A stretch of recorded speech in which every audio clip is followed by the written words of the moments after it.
since we said bye to the others in Nasha Town. Still no news about Rarer, though. Where could he have slunk off to? If only he was gone for good. But with all the trouble he stirred up before, there's no way we've seen the last of him. Hello! You must be the traveler in Paimon? Mr. Flint has been looking for you. Unfortunately, there's been a serious wild hunt attack over at the quarry. He thinks it's time to regroup and figure out a plan. The wild hunt? Oh, uh-oh. We better get over there, right away! Come on, let's go!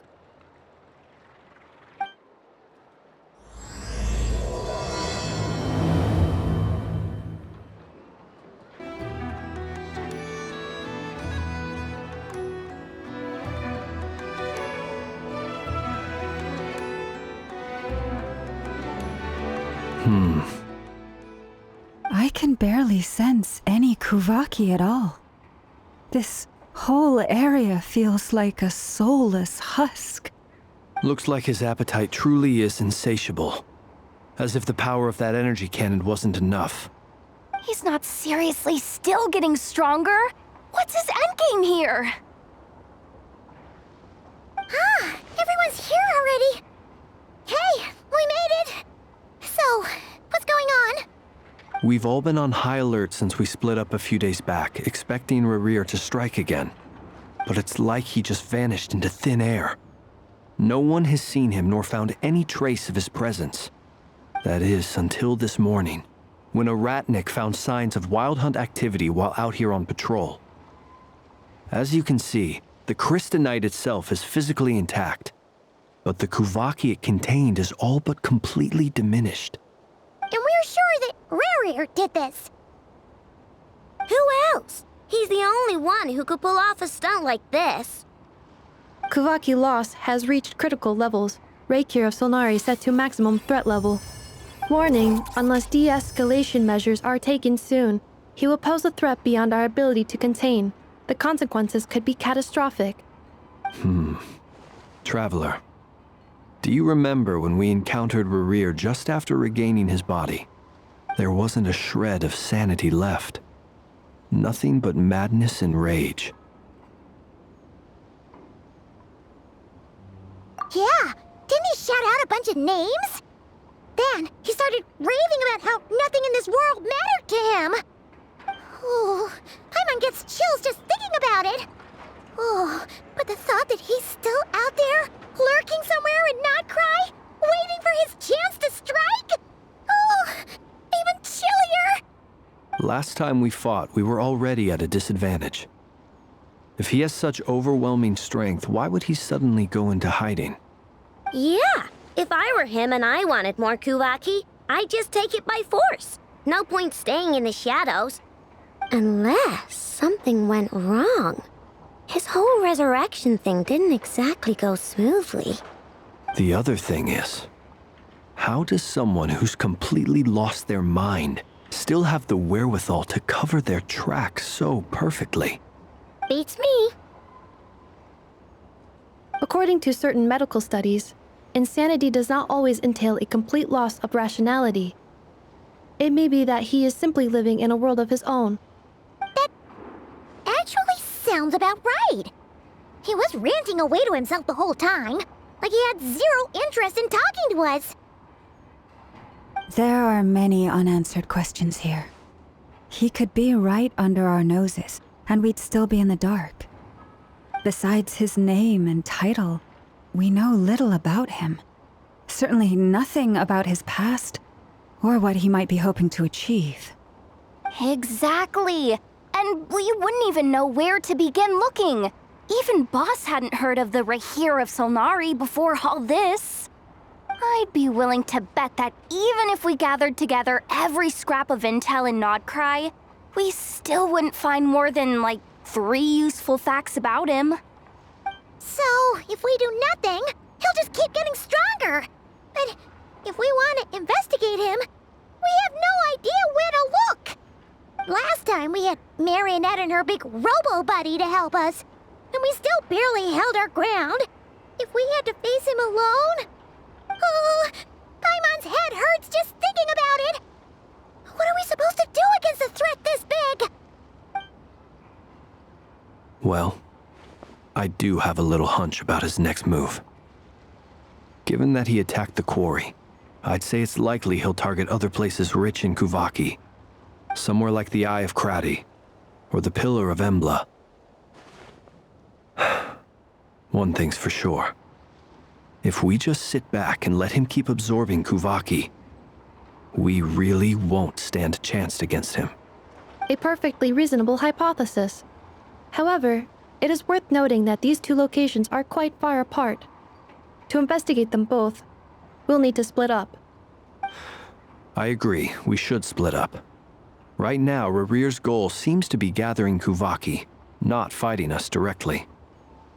Once we're done, let's regroup on Hisi Island. Wait, why Hisi Island?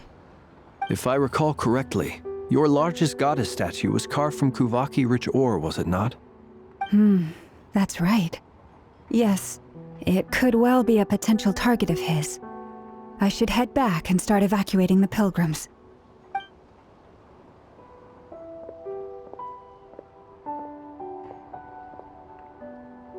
Splitting up's always gonna be risky. But I guess we don't have much choice, right? We're in a race against time here. And if we do run into Rear, what then? That's when you follow the third rule of treasure hunting. Run like the wind. Didn't you say the third rule was go with the flow? I don't know. Did I? Anyway, whatever. In this situation, go with the flow means go find backup. Agreed. If anyone finds so much as a trace of Rarir, do not pursue him. Get out of the area and alert the rest of us as soon as possible. We need to put safety first. All right, we'd better get moving. Come on, Anefa, let's go.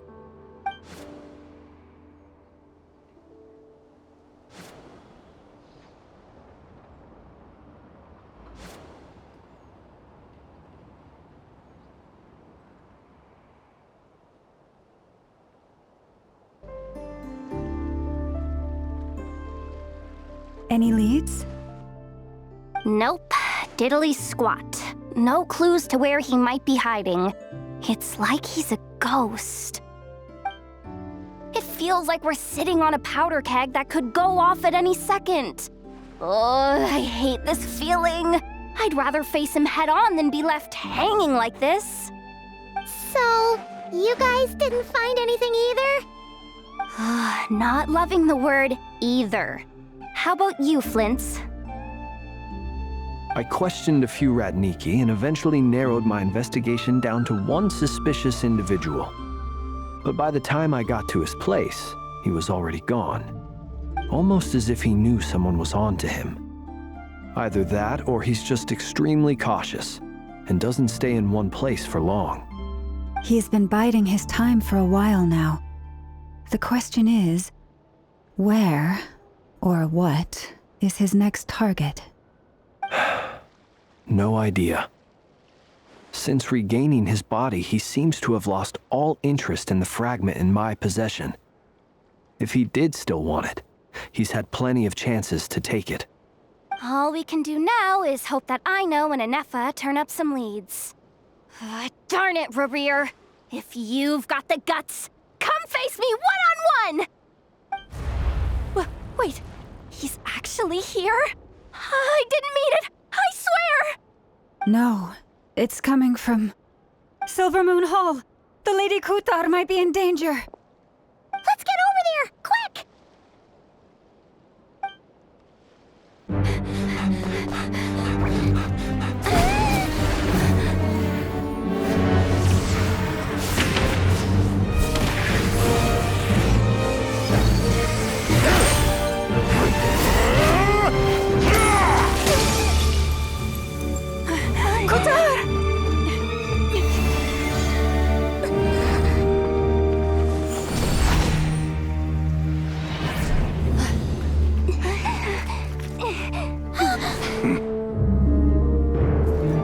Why is he attacking the damselette? What's going on? No time for questions.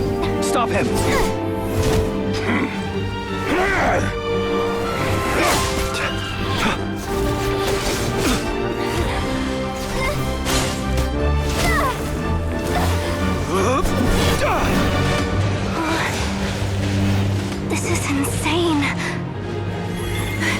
Yehuda, get Kutar out of here!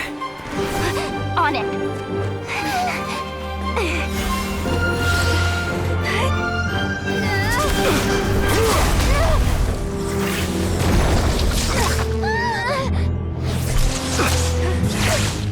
Look where your feeble light has gotten you. Now, you shall plunge into darkness. Felindus, soon, I will find a way. Watch out!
Made it out of there alive.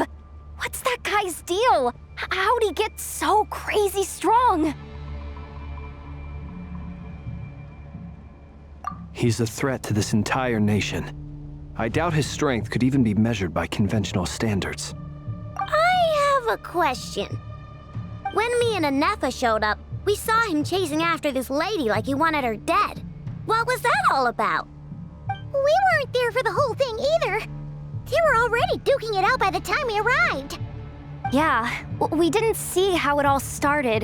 It all escalated so quickly, we had no choice but to step in. Kutar, can you shed any light on the situation? Kutar. Cross-checking database. I see. So you're the one that the Frost Moon Scions refer to as the Moon Goddess? Wait, she's the Moon Goddess? Oh, no wonder she looks just like all those statues. There are many reasons why people might worship the moon, and just as many why they might despise it. I've never met that person before, but there was no mistaking his deep-seated hostility towards me. Why he holds me in such contempt, I cannot say. But since he hunts the power of the moon, it's no surprise that I am a target. Kutar. There are many potential motives. For instance, you help the traveler escape his grasp. This could be his way of taking revenge. It is also possible that he covets the Kuvaki inside you and seeks to take it for his own. The list goes on. But right now, devising a counter-strategy should be our #1 priority. The likelihood of this location being discovered is close to 100%. A counter-strategy?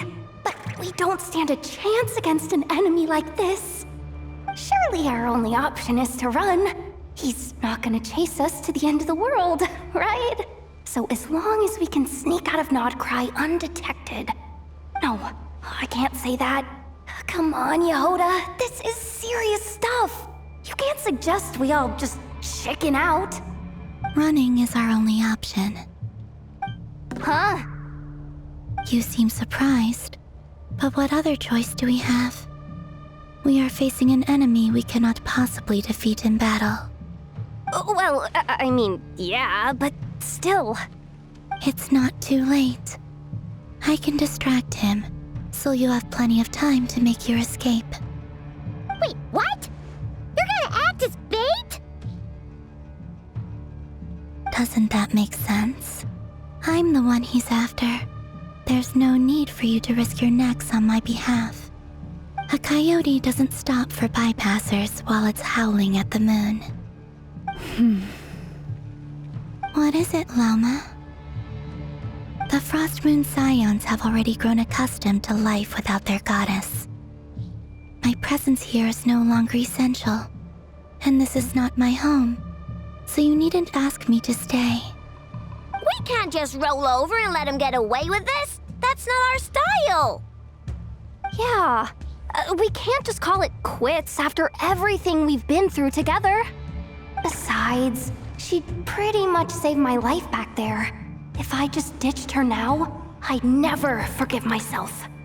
We can't overlook that you have saved our lives multiple times now. To talk of returning the favor would be a little crass for my liking. But suffice to say that we are friends, and friends look out for one another. Riri's true objective remains unclear. Even if we were to sacrifice Miss Kutar, there's no guarantee he would stop.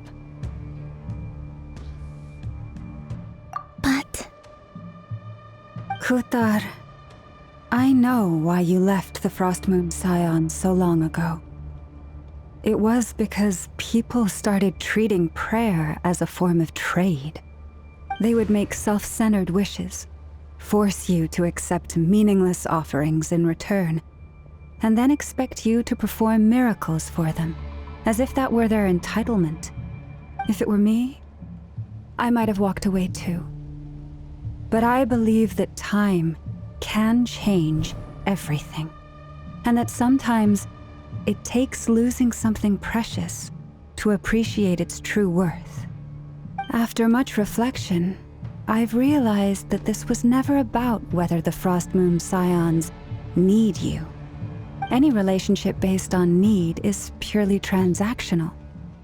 What I truly hope is that you'll choose to stay, not out of obligation, but as part of our family.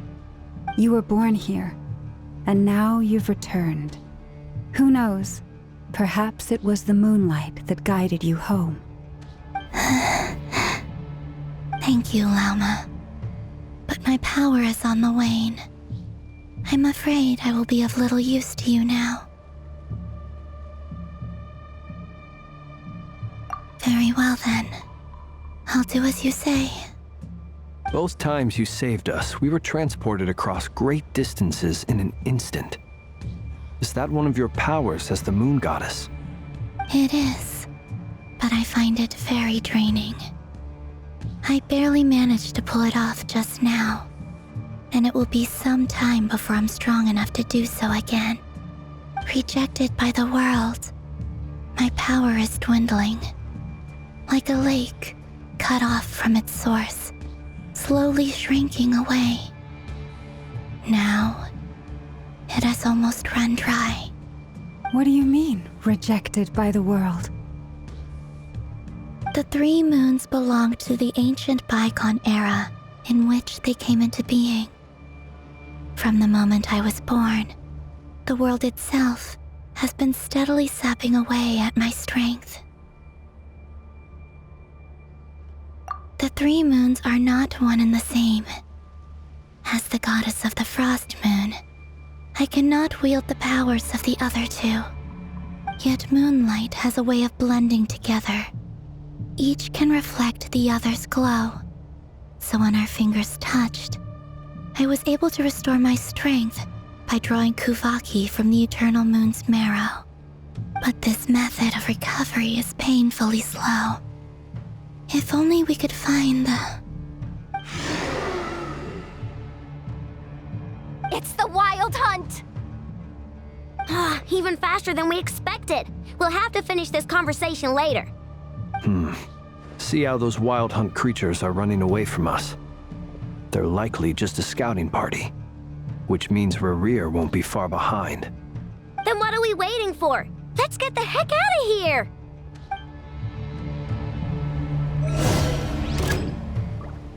With one heart, we pray. Leave this The long sleep beckons. Close your eyes. They just keep coming! This is driving me nuts! Rerir's closing in on us. We need to pick up the pace. There's too many of them! And this time, we can't fall back on Kutara's house to escape. If this goes on much longer. Protect. Flash attack! Beware the creatures of the night. Defenses mode engaged. Annihilation mode. Close your eyes. Observe to dust. Be silent to dust. For the everlasting forest, leave this part. Cleanup sequence initiated. Preparing for dust up. Winged on water bomb! You on it! The night comes. Observe.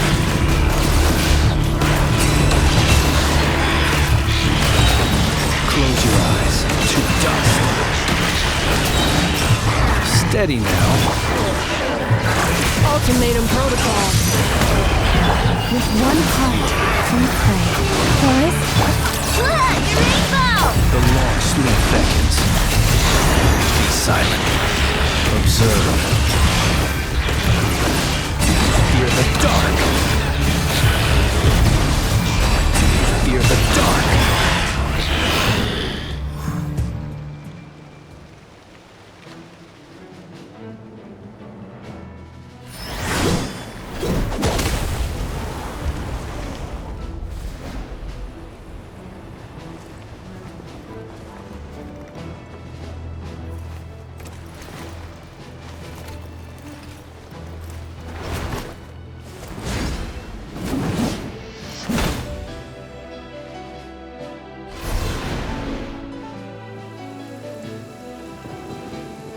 What's the matter? Bit off more than you could chew? Who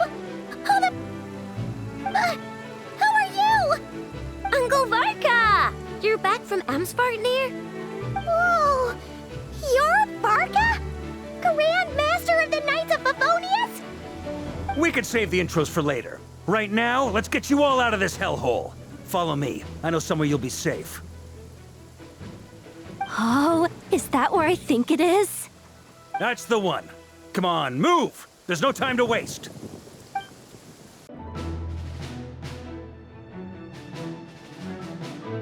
Wow! Where are we? This is so well hidden. Well, that goes without saying. This is the Knights of Favonius' meeting place in Nodcry, and a contact hub for the Northern Intelligence Network. AKA, the black market of intel. No matter what faction you're with, it's the place to buy and sell information. Their headquarters are in Nodcry, but they've got contacts in every nation. As an expeditionary force on foreign soil, working with them has offered us the most effective way of getting our hands on reliable local intel. This is where we meet, so naturally, it's secure. Anyway, where were we? Folks from Nodcry should be pretty familiar with me by now, but I believe this is the first time we've met. Allow me to introduce myself. I am Varka, Knight of Boreas, and Grand Master of the Knights of Favonius. We've heard all about you. This meeting's been a long time coming. You look way younger than Paimon expected, but you definitely have that Grand Master vibe.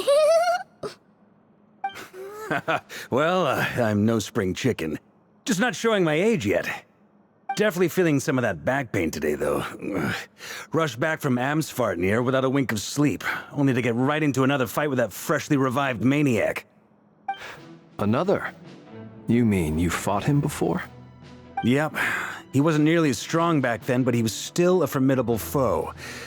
I brought some of the knights along to give him a little surprise, but he saw us coming from a mile off. My squad took heavy injuries, and I barely made it out alive myself. We knew it might have been our last chance, so we staked everything on it. But still, it wasn't enough to stop him. I tried tracking him down afterwards, but he didn't leave a trace. Even in his unhinged mental state, he's as cautious as any trained operative. So, I decided to come find you. And as luck would have it, turned up to find you being ambushed by the Wild Hunt. The rest, you already know. Is that why he's been frantically absorbing Kuvaki these past few days? Because he sees you as a threat. Maybe I'm part of the equation, but even if I weren't, I'm sure he'd still be gathering power. He's clearly working up towards something. Note to self, Uncle Varka's strength rating officially upgraded. Guess it's my turn to ask questions now. So, what exactly has been happening in Nodcry? Why has the Wild Hunt returned in humanoid form? And why is it after you? That's a long story, but I'll try to make it quick.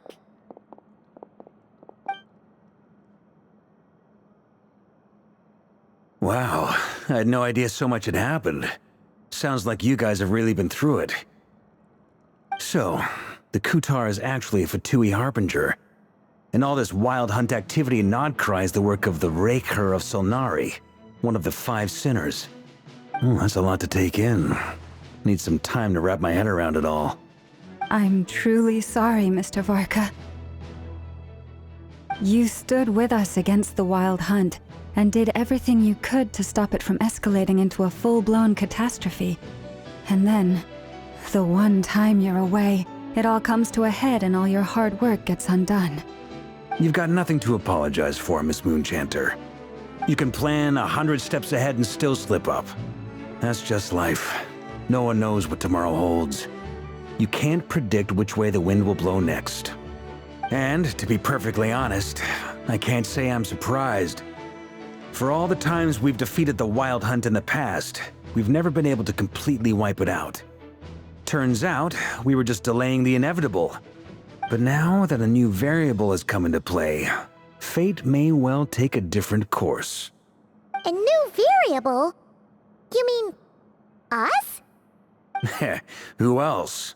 And in a strange way, I think his resurgence might not be an entirely bad thing.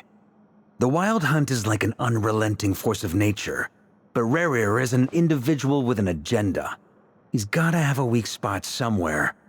That said, while I was explaining everything just now, some of the points that Mr. Flint's added caught my attention. You mean about our mystery ally? That's right. From what you've said, not only did they lead you straight to some key files, they also shielded Hisi Island from a lethal Kuvaki blast. I don't know who or what could pull something like that off. Heck, even Miss Columbina doesn't have a clue. I hadn't heard the story about those files. Would you mind repeating their titles for me? Wild Hunt Phenomena Log, a Nodcryan Ratnik's Field Journal, and Kuvaki Survey Log. Oh. No. Still doesn't ring a bell. Another dead end. Guess all we can do now is hope that our mystery ally keeps showing up when we most need them. Still, it's safest to assume they won't be intervening again. From here on out, we'll have to resolve this crisis by ourselves. Your intel also explains something else I've been wondering about. The reason I led my team to Amsfartnir was because we'd had reports about a possible source of the Wild Hunt showing up there. But once we looked into it, it turned out to be a red herring. I don't know who was behind it, but clearly, it served its purpose. I doubt it's by chance that he happened to make his comeback while my attention was diverted. And from everything you told me, it sounds like his scheming began well before his return. So maybe luring me away was all a part of his plan. But is it even possible that he orchestrated all of this by himself? The Moon Maiden and the Raker of Solnari, Nodcry of all places. The way everything is unfolding, it can't be a coincidence. So, what do we do now? Got any ideas? Right now, we've got at least 3 things to consider. Let's go through them one by one. First, we need to figure out how to take down Rerir. If we can't beat him in a straight-up fight, the rest won't even matter. To my knowledge, the bulk of Nodcry's fighting force is already gathered here. But even with everyone united, we're still no match for Rerir in his current state, let alone with his power still growing. What if there was a way to tap into a new power of our own? How so? Have you thought of something, Columbina? 3 moons once watched over this world. The Eternal Moon was the largest. The Frost Moon was the brightest. And the iridescent moon was the most mysterious. They say that back then, the 3 moon goddesses wielded immense power, enough to shape the workings of the world itself. I now bear the frost moon's power, and the eternal moon's marrow resides within the traveler. Hold on. Are you suggesting? The iridescent moon, the last piece in the puzzle. That's right. If we can find the iridescent moon's marrow, I will be able to regain my strength much more quickly. The 3 moons are said to stir the tides and illuminate all things. Perhaps they hold further secrets beyond our understanding. According to my analysis, the solution is feasible. However, it is subject to one major condition. How do we locate the iridescent moon's marrow? I know a way, but we will need to visit the Fatui's Experimental Design Bureau. The Experimental Design Bureau? Are you saying we need to involve Marionette? Yes. I must speak with Sandrone. It's a long way from here to the Experimental Design Bureau. There's a high chance you'll be spotted. You shouldn't go alone. Then that's settled. Next up, our second priority. Somehow, we need to figure out Rarir's end goal. As you saw for yourselves, when he was still in his wild hunt form, everything he did was for the sake of recovering his body and resurrecting himself. His first act since then, after laying low for a while, was to try and assassinate this young lady. People's obsessions often reveal their greatest vulnerabilities. There must be a reason why he despises the moon so deeply. Perhaps it sheds some light on his title, the Raker of Solnari. The Wild Hunt has plagued Nodcry for centuries now. If we want to stop it for good, we have to get to the root cause of what's driving it. It's true. We still know very little about him. If Kuthar hadn't given us that lead, we wouldn't even know his name. But where would we even start? I doubt even the Intel Queen of Nodcry has a clue, and she has info coming out of her ears. Oh? That's a rather hasty conclusion for someone who's so painstakingly meticulous when it comes to dealing with machines. Ah, she heard me.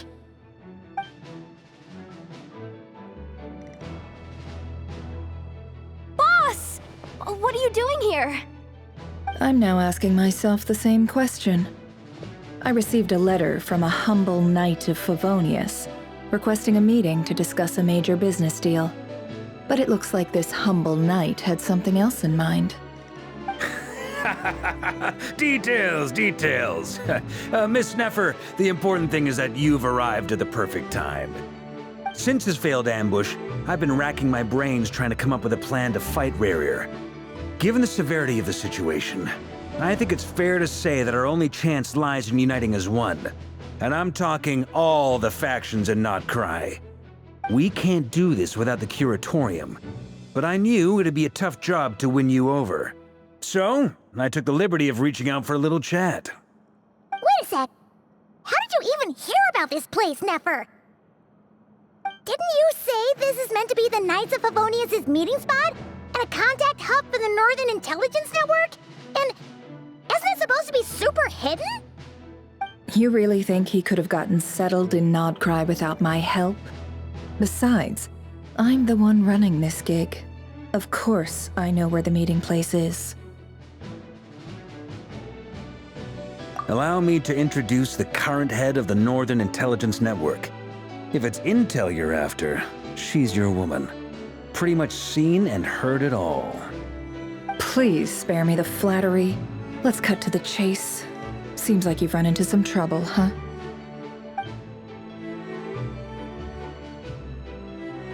Well, this certainly qualifies as an unforeseen crisis. On behalf of the Curatorium of Secrets, I wish you all the best of luck. So you're just going to sit this one out? Why should I get involved? What could possibly be in it for me?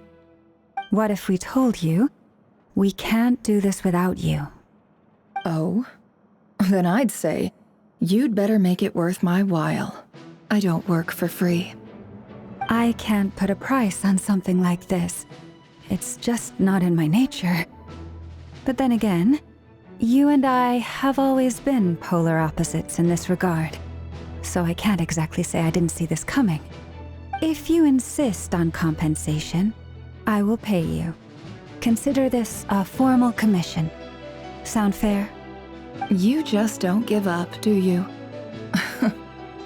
Too bad. I know you well enough to know you can't afford my prices. The riskier the job, the more it'll cost. And a moon chanter's stipend isn't exactly generous. Unless you're planning to start passing the donation box around among the faithful. Boss, just a thought. If they come up short, maybe you can take the difference out of my next few paychecks. Things got really dangerous during the fight with Rerir.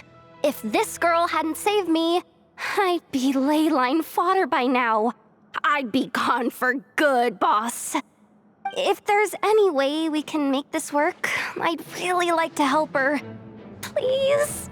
I'm begging you.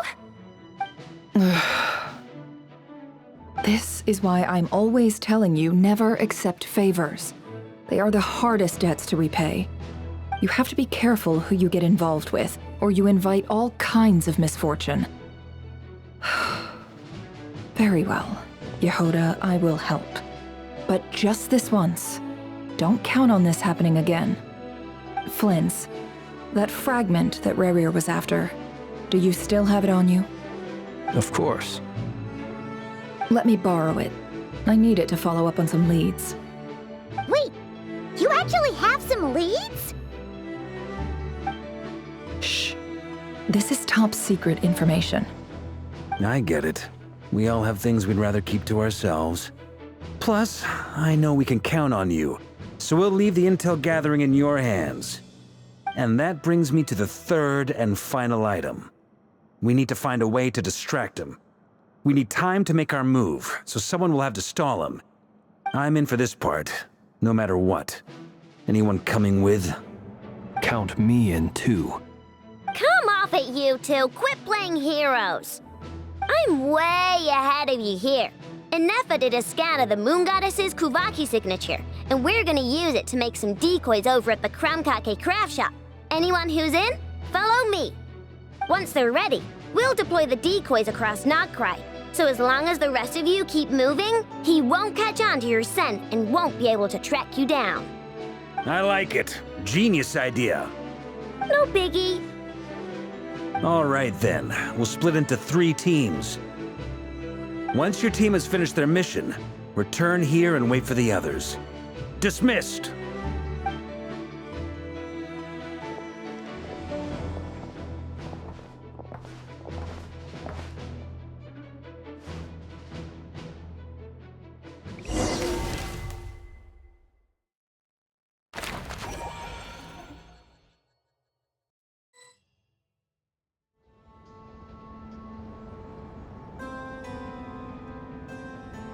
Lady Damselette. Wait, and you two? What are you doing at the Kuvaki Experimental Design Bureau? We've been doing our best to mind our own business lately.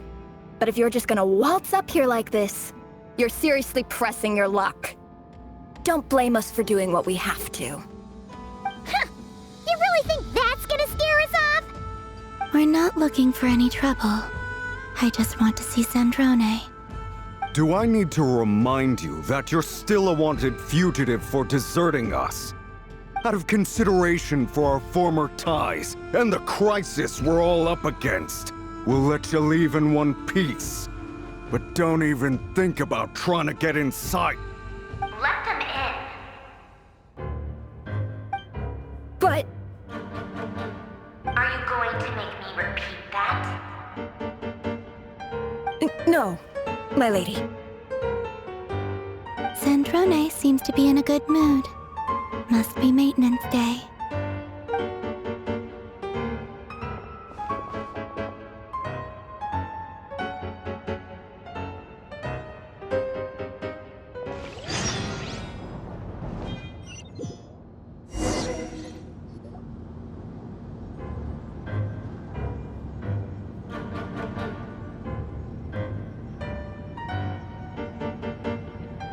So tell me, to what do I owe the honor this time?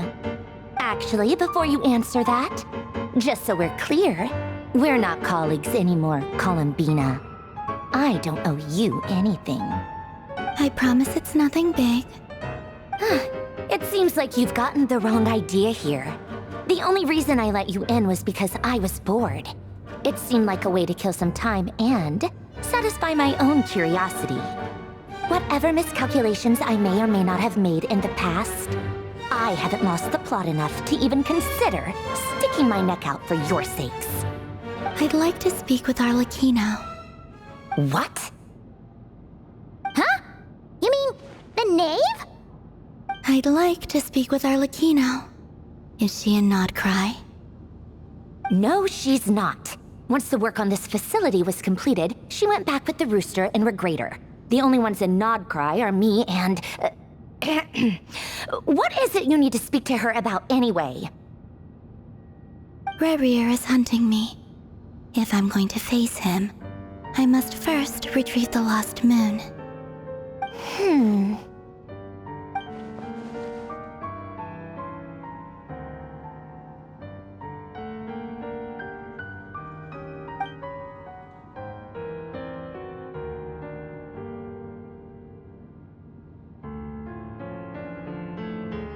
Is that a no, then?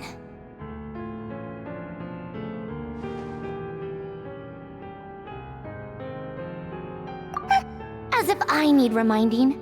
I was this close to settling things with him before someone decided to whisk me away to their weird little garden. Have you held any tea parties lately? Tea parties? Yeah, obviously. You don't seriously think we'd pack it all in just because you aren't here. If anything, they've been more eventful than ever. Just me, Arlecchino, and a bunch of insolent and sensitive guests who won't stop asking where you've gone. Oh, they've been a real joy. I bet you served them the worst tea you have. Just like you used to do to me when I upset you. Who cares about how good the tea is when there's no one around to drink it? I keep losing people. First Rosaline, now you. I'm running out of people who can make me laugh. Honestly, what could be more ridiculous than the multi-centenarian goddess, who's only ever had the plain herbal tea she received as offerings? You'd always brew a different type of tea for me each time.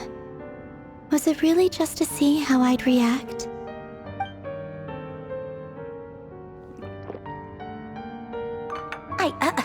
Well, duh. Why else? Watching you squirm was practically my only form of entertainment.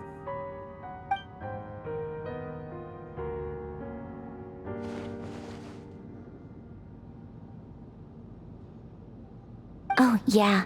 And Capitano sometimes used to bring Tartaglia around, too. But I guess we won't be seeing him again.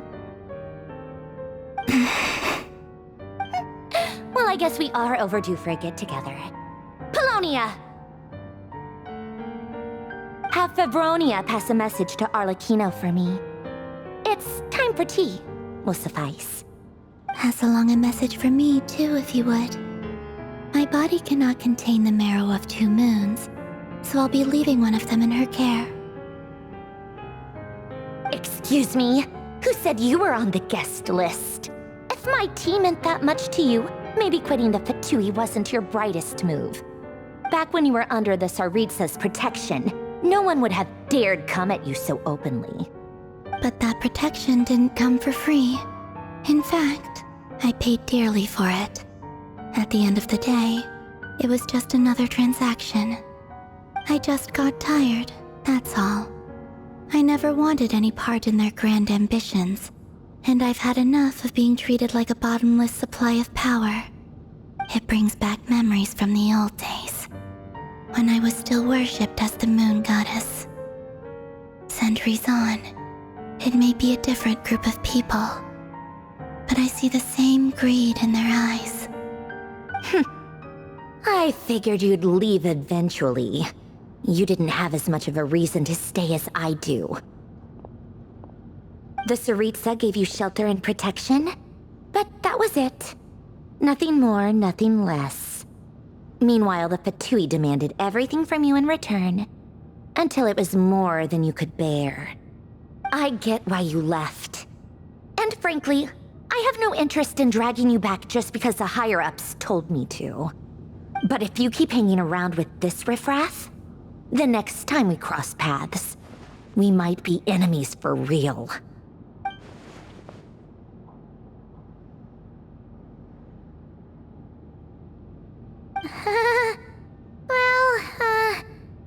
Guess that's our cue to leave. That might be your plan, but it sounds like someone else wants you to stay a little longer. Huh? What do you mean? Listen.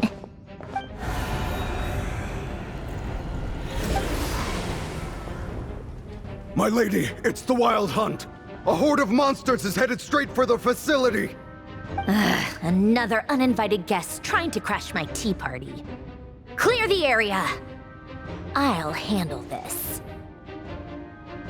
Wait, what? You want us to leave you here by yourself? Huh, you'll be lucky to make it out of this alive. You really think you can afford to worry about me? Go on, get out of here. You may have stopped Polonia from crushing him last time, but I've made sure that won't happen again. The entire Experimental Design Bureau is rigged for war. Stay and watch if you want, but it'll be at your own risk. You're not flagged as friendlies in the weapons system. Don't tell me what to do! Look, if you're leaving, make it quick, or you'll just get in my way. There's a secret passage on the second floor. It'll take you right to the plains out back. Stare all you want, Columbina. You're not getting another invitation to my tea party. I know. But thank you anyway, Sandrone. This is exactly why you shouldn't hang around with those people. All their melodrama and sentimental nonsense is rubbing off on you.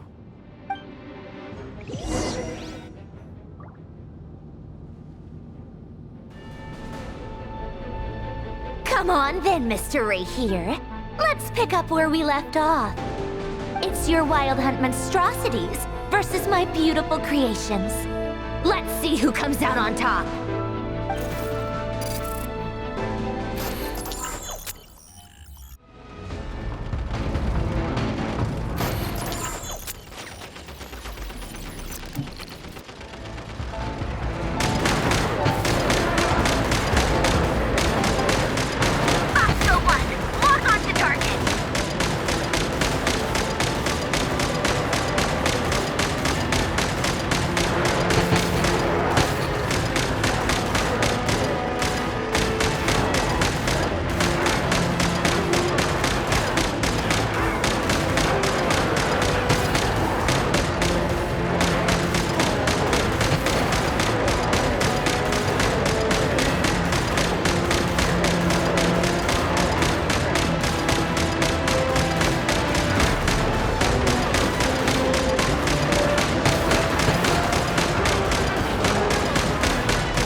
Pelonia, get him!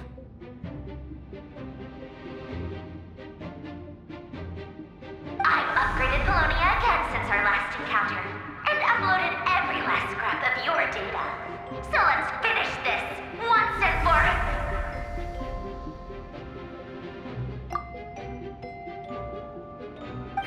She's not here.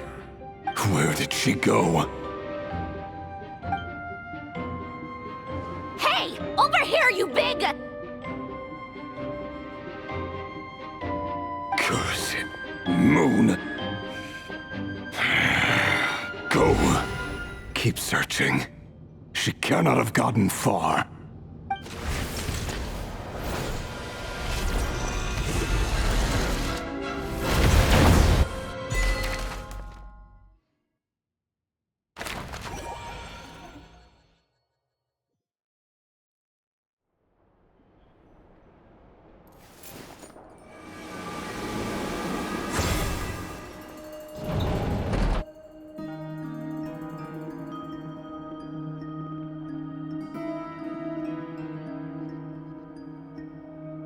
So this is your method for investigating Rarir's past. It almost looks like some kind of ceremony. Good deduction. But it's quite a different affair from what you're used to with the Frost Moon Scions. Whoa! First time I've ever been in here. Boss always said it was off limits, so I pictured some kind of creepy dungeon. But it's actually kinda nice. Oh, I guess this must be Sumero decor? That's where Boss is from. And that nice shopkeeper who sold me my treasure compass. I'm not sure exactly what you've got planned, but it looks like you're all set. When do we begin? Whenever we wish. But for some reason, I've got a feeling this isn't going to end well. I've never faced Rarir myself, but from what you've told me, his power is beyond anything I could imagine. I, on the other hand, am just an ordinary businesswoman. Our paths should never have crossed, yet here I am, forced to make an enemy of him. If you ask me, you're about as far from ordinary as it gets. So what are you saying? You're getting cold feet? Once I take a job, there's no backing out. Still, I have to ask myself if the power I'm relying on will even work on an opponent of this caliber. And also how to make sure I come out of this alive if things spiral out of control. Death is the one thing we can take for granted. It is the great equalizer, however fortunate or unfortunate we may otherwise be. So it's important to consider how to spend what lifespan we have left. Come on, boss. Lighten up. Quit talking about death. It's bad luck. For once, I agree with you. When you're up against a foe like Rarir, there's no such thing as being too prepared. Is there anything I can do to help? That won't be necessary. I've already made up my mind. Time to cash in a precious favor I've been saving for a rainy day. Yehoda, I need you to find someone for me. The sooner the better. Eh? Find who? That shady merchant who sold you an overpriced treasure compass the other day. Come on, boss. You're pulling my leg again. In what way is she shady? She showed up when I was completely lost and sold me a neat little gadget that was exactly what I needed. Trust me, she's a good person. Anyway, I know who you're talking about. Don't go anywhere. I'll be right back.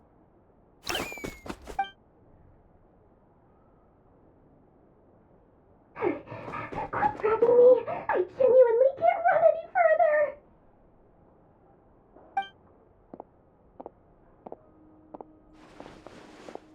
Hey, aren't you? What is it? What's the big rush? You dragged me out of a dream where I was literally swimming in Mora. I'm charging double my usual attendance fee. See, look how easygoing she is. After that rude awakening, She could have completely snapped at us. But instead, she kept it together and just asked for an extra fee. Dori Sangama Bay? I never would have pictured you two doing business together. If you want to make it big in Nodcry, it's all about connections. Lady Nefer just so happens to have a lot of intel that interests me. And she also did me a big favor in the past. It was back when I first arrived in Nodcry. My trusty assistant, the genie in my lamp, had an adverse reaction to the Kuvaki and fainted. And wouldn't you know it, that's when I suddenly find myself in a life-or-death situation. Good thing my compatriot was there to swoop in and save the day. I've been giving her a 30% discount off all of my goods ever since. Now, so that no one here feels left out, I'm willing to extend a 20% discount to fellow friends of Boss Nefer. Plus, any other friends you send my way will enjoy 10% off. What can I say? The great Lord Sangama Bay is nothing if not generous. So, let me guess. You've run into some trouble? I've got everything you could possibly need. And the more you buy, the more you'll save. You guessed correctly. What have you got in the way of survival gear? The one type of gear I've never been short on. What are you looking for? A jetpack fresh from the Academia's labs? An ancient suit of armor dredged up from the bottom of the sea? At the very least, I need to know what kind of opponent you're dealing with here. If even you're worried about staying alive, it must be pretty serious. What if I told you it's someone with the power to bring a nation to its knees? Is that so? Then we really are talking top-shelf treasures. I don't have anything like that in stock right now. I'll have to ask my supplier. Your supplier? A powerful woman, make no mistake. I can't reveal her identity, but luckily for you, I hear she's planning to visit Nodcry in the near future. If you're willing to wait, I can ask her when she's here. Can't say exactly how long that'll be, though. Then, let me put it another way. What would you do if you encountered an enemy like that? Roll over and serve yourself up on a silver platter? Course not! I have a handy little trinket from one of my generous suppliers, which... Hold on. What exactly are you getting at? No, no! This is for my personal use only!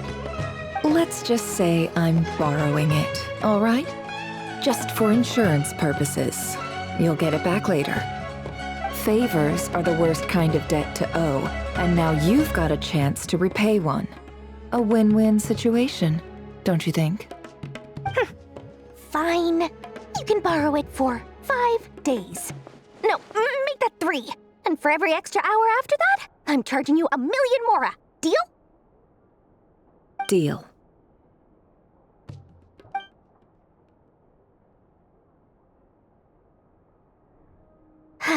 What a way to start the day. Now, was there anything else you wanted? Or can I go back to bed now?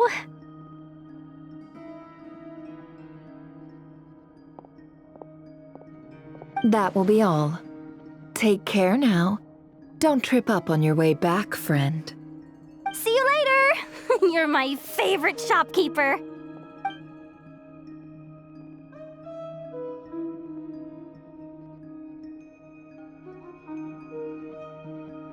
Excellent.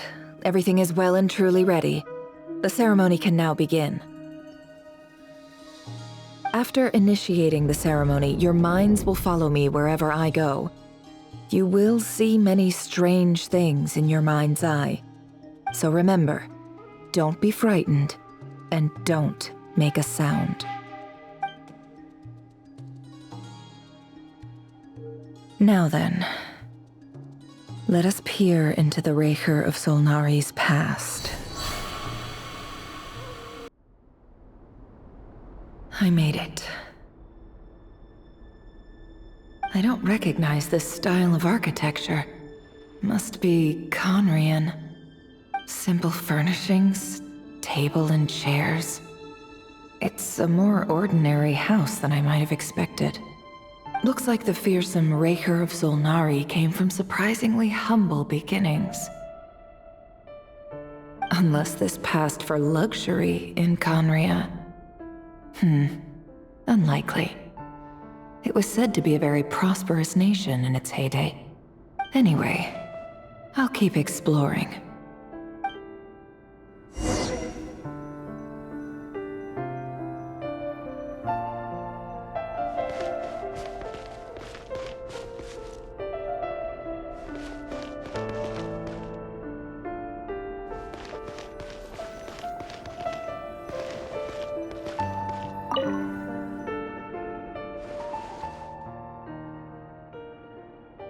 Hi, Rivier.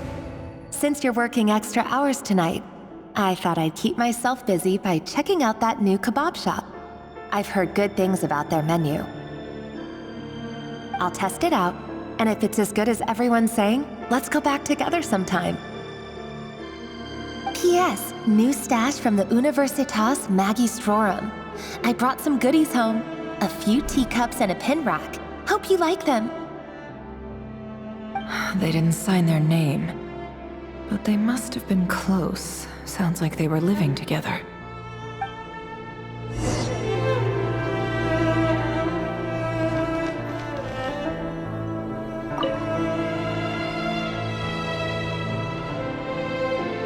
I went over to Joseph's for drinks today. They have a fine collection, but I went alone.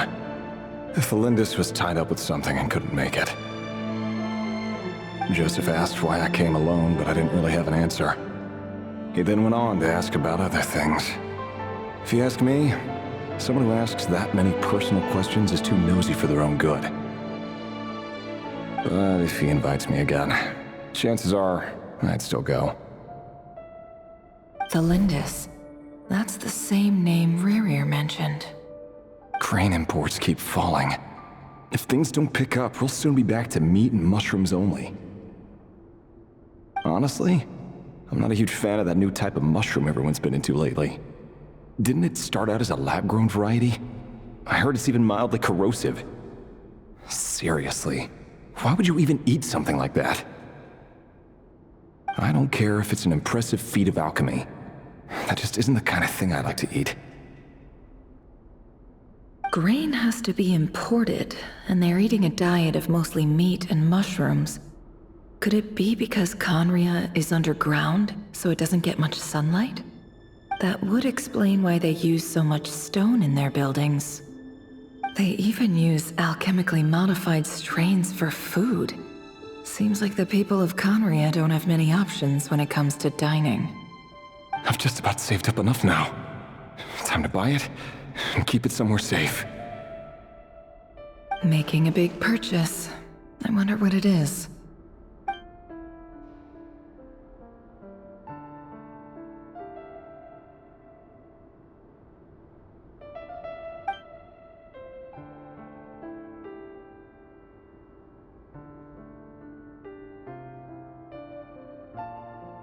He really is a professional.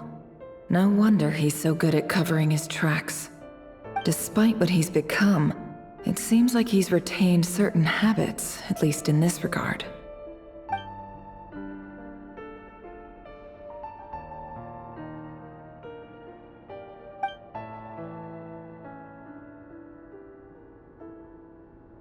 Did Rerir rip it out himself?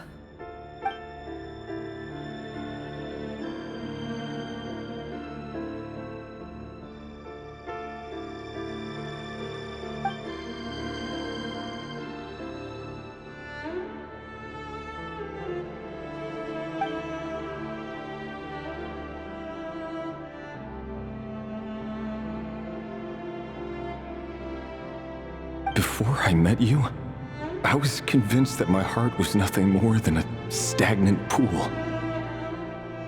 The burial place of a fallen moon. A withered, windless grove where the waters rested forever unrippled. It was you who helped me see that my heart hadn't entirely withered away. That it could still beat to the rhythm of love. This is just trivial sentimentality from the looks of it. Why would he go to the trouble of hiding that? The burial place of a fallen moon.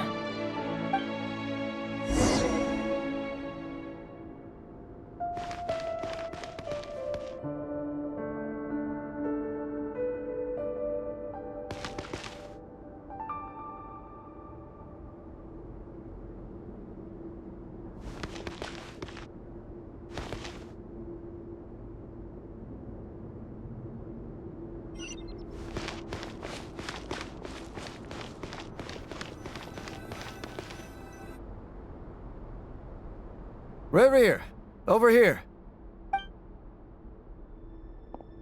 Dane! Oh, and, Vediflin here? What a surprise to see you here, sir. Hello there, Reverie. You need not address me so formally outside of court. He doesn't get that much free time, so I invited him over for a drink. Even the court prophet deserves a break every now and then, right? Well, I'm flattered. So, what are we discussing today? Hey, don't look at me. As far as I see it, we don't need an excuse to have a few drinks. Come on, don't give us that. Didn't you say you were about to pop the big question? How's that coming along? Who'd have thought the great Twilight Sword was an even greater gossip? I just didn't expect you to be the first one to settle down and get married, that's all. Yeah. If you told me that a few years ago, I wouldn't have believed you either. So, are you planning to come clean about your job then? I'm guessing you still haven't told her. Sure, I'll have to tell her at some point. But I'll need to pick the right time and place. To be honest, I have no idea how she'll take it. Come on, stop being such a pessimist. For all you know, she could be thrilled. I bet she'll be much more impressed by your actual job than the one she thinks you're doing now. A member of the King's Guard. Quite the cover story. Does the king himself even know? Of course he does. Anyway, enough about me. How have you been? Me? Same old, nothing much to... Huh? What's up, Ved? It's nothing. Vediflin, Dainslift's elder brother. Renowned throughout the court of Conria as the Visionary, and said to possess a wisdom far beyond the reach of any ordinary man. And yet, despite the gulf between us, he seems to have something to say about me. Does he even know me? Does he see me as a friend of his brother, or just another of the Vinster King's blades? Why did he react so strongly? Was it really to do with what we were talking about? Brown, curly hair and brooding blue eyes. So this is what Rerir looked like back in the day. Perfectly normal. No different from anyone else. As frightening as this monster is in the present, there's something even more unsettling about seeing the human he used to be.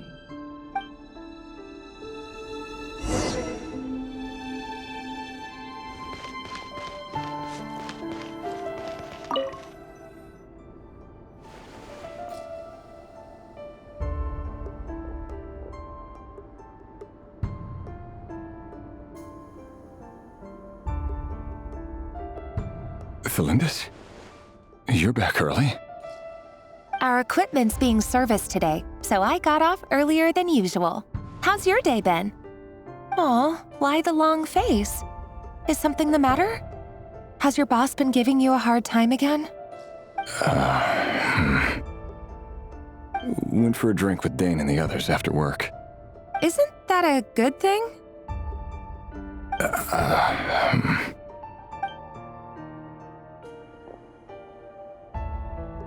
Vediflin showed up today, too.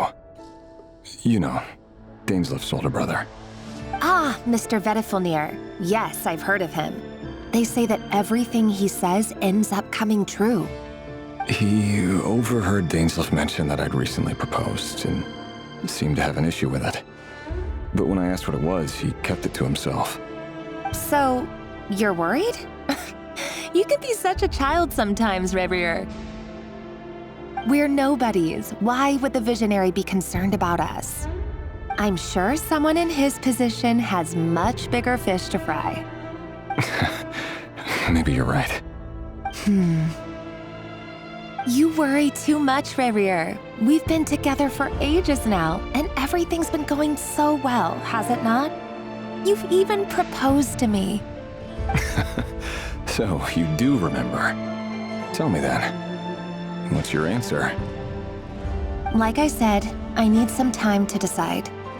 You can't just rush into things like this. We may be nobodies in the grand scheme of things, but if we want things to work out, we've still got to plan ahead. All right. Take your time. Just don't keep me waiting forever. Nobodies. Sounds about right. In the eyes of people like Battlefield and Dainsleif, what do we matter? Can someone whose gaze is so fixed on a far-flung future even see the present clearly? Besides, the dynasty's fate rests with the king and his inner circle. Whatever I do, it won't make much difference. Meanwhile, every idea they come up with and every decision they make, it affects everything. These days, the king is lost in his research, and the purge of the Crimson Moon bloodline grows ever more intense. The opposition tried to speak out, but nothing came of it. And I'm under no illusions as to why. Because we eliminated them and got rid of their bodies. A man can have 1,000 reasons to carry a sword, but there are few good excuses to use it. Yet the king has never even considered a gentler approach, and he never will. What becomes of someone who kills on another's behalf? Can he ever find true peace?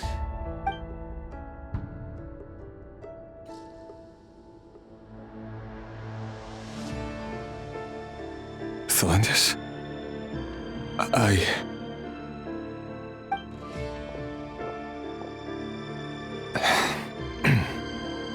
It's nothing. You were right. Fate has never smiled upon nobodies like us. But by the same token, it's unlikely to bear a grudge against us either. There's no reason we can't keep living happily together, cherishing the simple joys of each day as they come. See? You just need to stay positive, Rerir. I can feel your warmth, your breath. You're right there, right by my side. Just seeing you makes me happy in a way I can't explain, and that's something that no one could ever take away from me. So smile, my love. Let go of that frown. You're right, Thelindis. I've just been overthinking things. That's better. Getting caught up about things like this will only ruin our evening. Speaking of which, all set for the ball tonight? I need to go get ready. You go ahead. I just have a few things to take care of, then I'll come join you. Even busier than the big shots, huh? Fine, I'll go get started. But don't be late. If you keep me waiting too long, I won't be a happy bunny. Relax. I'll be there. Seriously, though, you drive a hard bargain. You're really gonna leave my proposal hanging and still expect me to take you to the ball? Well, that goes without saying. I already told everyone I'd be coming with a dance partner. Besides, they're two completely different things. Let's take it one thing at a time, all right? All right. White outfit it is. It seems like Rerir was deliberately hiding his ties to the intelligence services by giving the impression that he was just an ordinary member of the Venster King's Guard. He clearly doesn't want his would-be fiancée to know about his other life. Then again, that's hardly surprising. People in the intelligence trade rarely do. Who'd have thought we were in the same line of work? Let's dig a little deeper.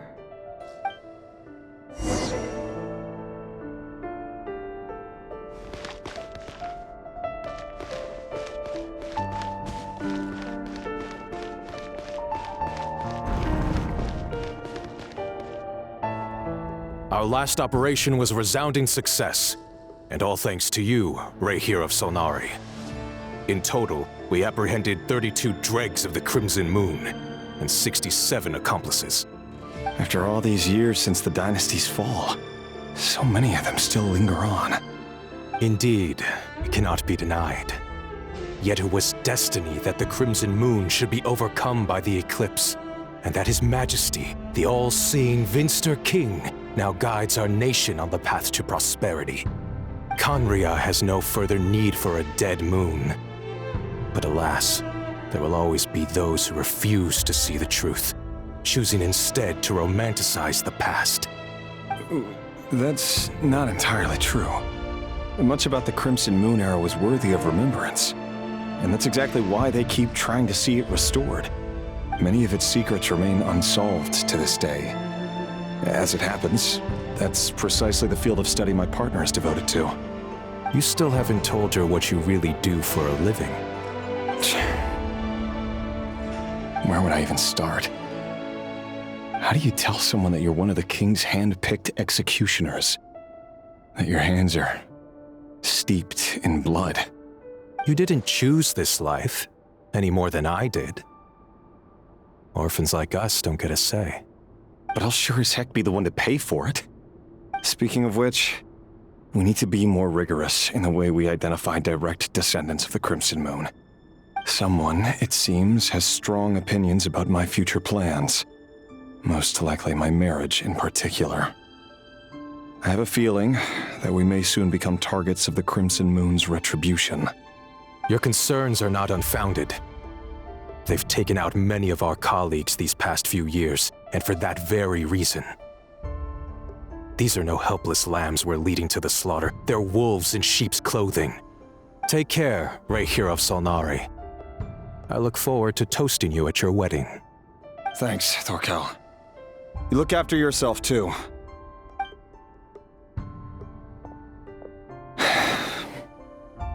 Thelindis, I never wanted to keep this from you. You're the last person I would ever want to lie to. But that's exactly why I can't tell you everything. There are things you shouldn't know. Things you cannot know. The moonlit dynasties are a thing of the past. Yet even now, with the sun shining high in the sky, there are those who would call forth a dead moon's ghost. Could that be why Vedalfnir held back? Or was it because of some court secret he's not at liberty to share? I have to get a clear answer from him. No matter what happens, I will protect Thelindis. Rehir seems to be very concerned by Vedalfnir's reaction.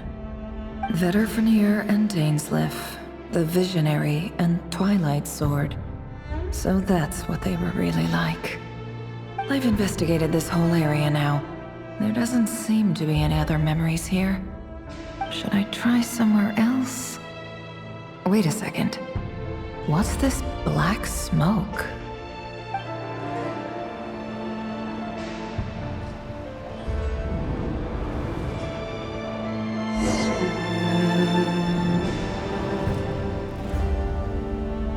So he's late after all.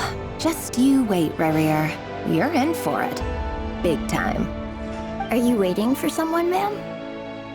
Could I tempt you into buying some flowers? Oh, sure. Pick me out a pretty bunch if you would. Thank you. But I'm afraid none of them are as pretty as you. For someone so young, you sure have a way with words, don't you? I'm only telling the truth.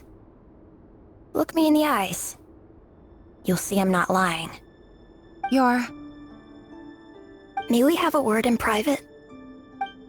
Who are you? And what do you want? It doesn't matter who I am. Too many of our kind have fallen lately, so I decided to take the risk of reaching out. Not long ago, the Rehir of Solnari led an assault on one of our strongholds. We suffered many casualties, and many who came to our aid lost their lives as well. Sorry, I don't know why you're telling me this. And I don't want to get involved. Wait, hear me out. This time we finally got a clear look at his face and learned his true identity. His name is Rehir, and he claims to be one of the king's guards. What did you say? A cruel irony, isn't it? The man you're set to marry leads a double life as a brutal executioner. But surely, you must have caught a whiff of the blood on his hands. Why are you telling me all of this now? Simple. It's because... How strange. Rarier was nowhere to be seen in that memory. It clearly belonged to the Lindis. Rarier couldn't possibly know what happened if he wasn't even there.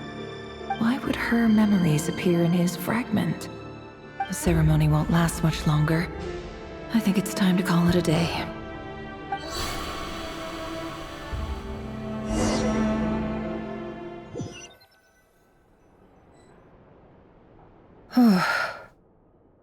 So that was your doing? Did you just pull us inside Rarir's fragment to spy directly on his memories? Any more questions, and I'll have to start charging.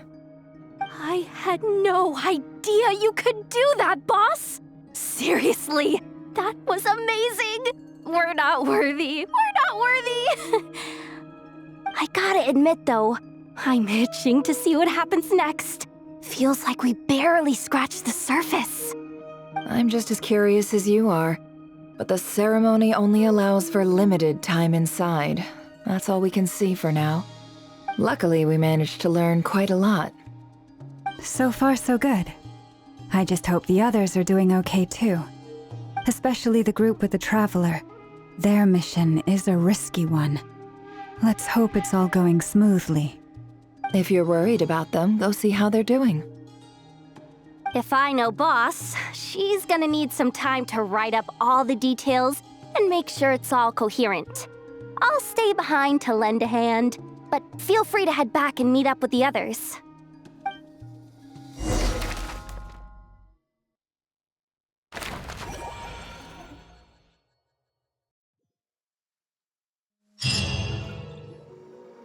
Oh, they've been prowling around for nearly 2 days now. These things just won't quit. Oh, they might not have seen us yet, but them constantly sweeping the area, our way out is completely blocked. Oh, that's never gonna work. One little slip up and it's game over. If they spot us, they'll run straight back to Rarier. And once he knows we're here, it won't be long before he's breathing down our necks again. Oh, guess you're right. All right, time to zip it.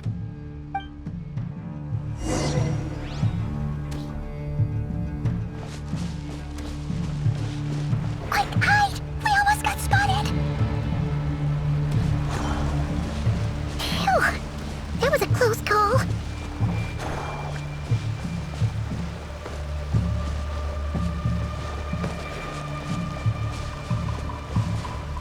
Watch out! He's coming this way!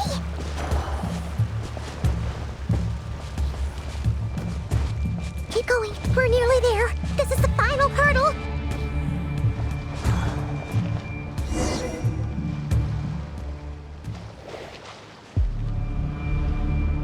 Oh, there's no end to these things!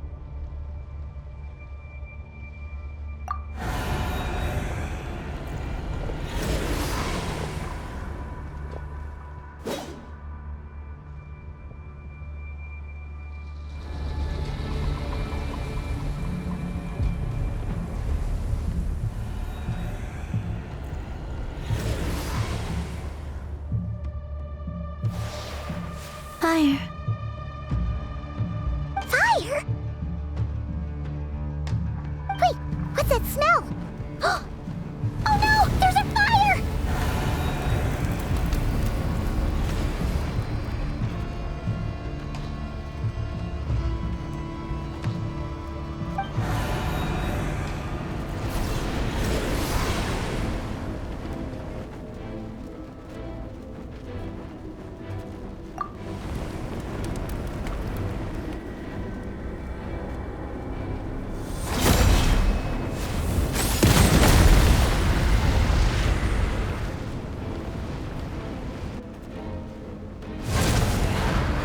Sandrone was right. You look weak, Columbina. The old you would never have let such lowly creatures bar your way. Word has it that you did something for the Tsaritsa, and that's why you've lost most of your power. Freedom comes at a heavy price, doesn't it? It's Arlecchino! You came! Hello again, Columbina. And greetings, guests of the House of the Hearth. It's been a while, Arlecchino.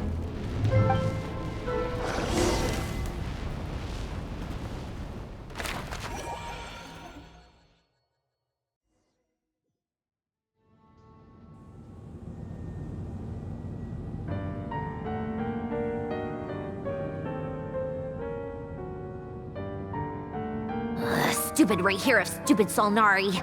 Ugh, whatever. I've got all the data I need. Next time we meet, you're finished. He sure doesn't pull his punches. Excuse me, do you need a hand? You can do me a favor by staying out of my way. Can't you see I'm busy? Wait a minute. I recognize that voice. Hello, Miss Sandrone. Father sent us over to help. Huh. How considerate of her. Hey, Fremine, get over here and help me fix this. Lenny, you do your thing. Just keep your sister away from my machines. Nearly every machine that Catgirl touches ends up going haywire. Go put her on cleaning duty or something.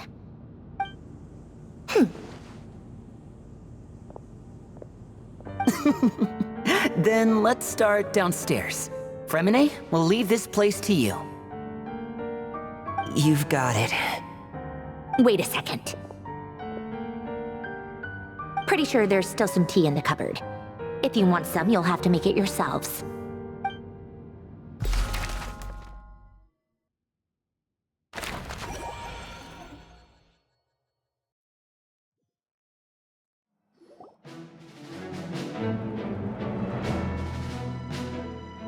It's a relief to see you all made it back in one piece. Huh? Feels like there's quite a few people missing. Where's Flint's and the others? And what about Nefer? I returned ahead of them. Flint is helping Aino and Anefa to set up the decoys and buy us some time. As for Miss Nefer... Boss is still wrapping things up on her end. She sent us back to fill you all in on the top secret intel we've been gathering. I see. Then let's get right into it. But first, who do we have here? You brought someone else in to help? Greetings. I was invited here to help as a longtime Tea Party companion of Columbina's. You may call me Arlecchino. Surely it can't be. Those eyes. Oh, where have I seen them before? Wait, of course. In those memories we just saw. The only Arlecchino I know is the fourth of the Fatui Harbingers. So either you share a pretty uncommon name, or you're more than just a Tea Party buddy. You're well informed, Grandmaster. A man from Mondstadt living all the way out here in Nodcry, and yet the people and affairs of Snezhnaya seem to hold a special place in your heart. Oh, the feeling's mutual. Sounds like you know all about who I am, too. A Fatui Harbinger. The atmosphere in here just got really tense. Guess we can't just start trusting Fatui Harbingers, even at a time like this. I must admit, though, I'm a little curious. Seeing as the Moon Goddess no longer belongs to the Fatui, what makes you so willing to put your neck on the line here? Nor does Nodcry belong to Mondstadt, Mr. Varka. Yet still, you're fighting for it all the same. Things don't always have to have a tangible payoff. Sometimes, stopping things from spiraling out of control is a higher priority than chasing the spoils of victory. Of course, I can't say there's nothing in it for me at all. But that's between Columbina and myself.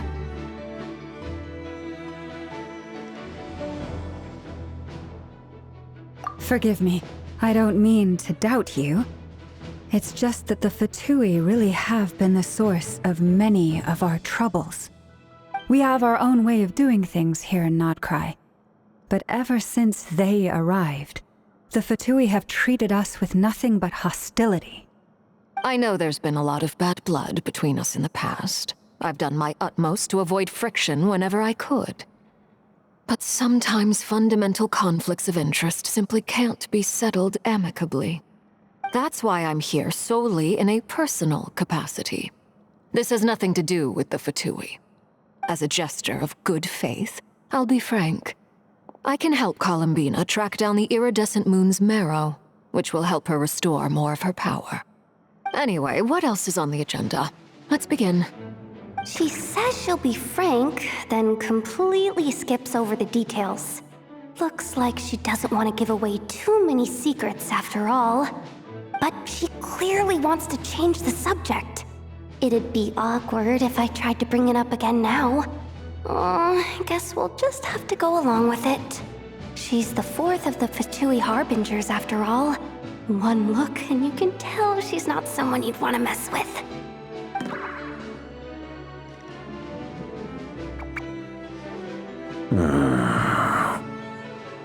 Well, since Miss Arlecchino sounds confident in her ability to handle that, we'll proceed to the next topic.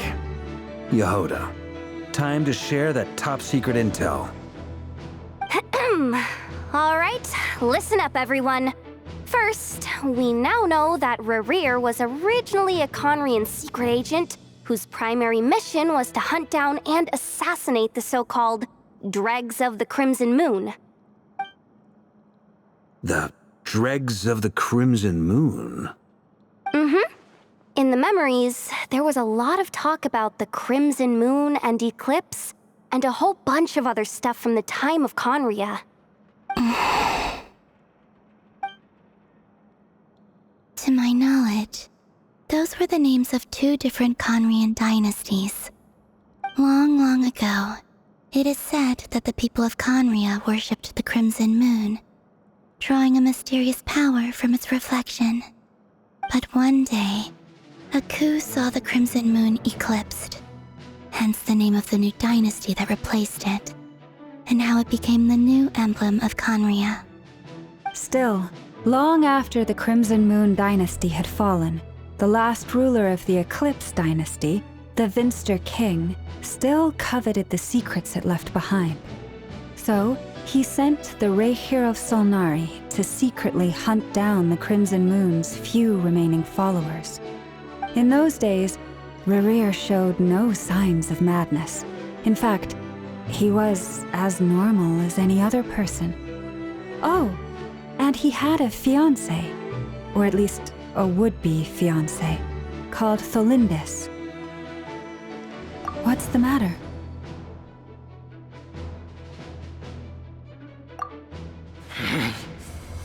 Verfnir, Rheindaughter, Tholindis.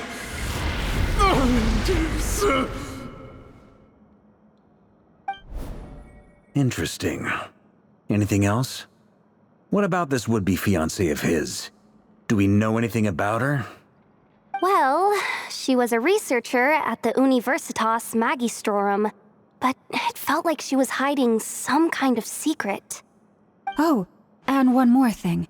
For some reason, Rerir's fragment also contains some of Tholindis' memories, though only a very small portion.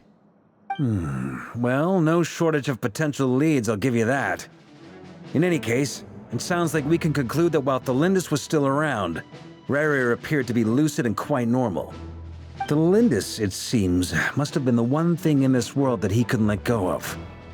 Tell me though, were these pure-blood Conrians we're talking about here? Why do you need to know that? Hold on. If she was a pure-blood Conrian... Oh yeah! Just like how it was with the captain! If we could somehow find her, do you think there's any chance Rerir might regain some of his sanity? It's possible, but it would take a miracle. We can't pin all our hopes on that. That merchant who Nefer knows, Dori Sangama Bay. Maybe we could hire her to look into it. All right then. Let's keep working in our separate teams. Traveler, Paimon, Kutar, and Miss Arlecchino will go look for the iridescent moon's marrow. As for the others...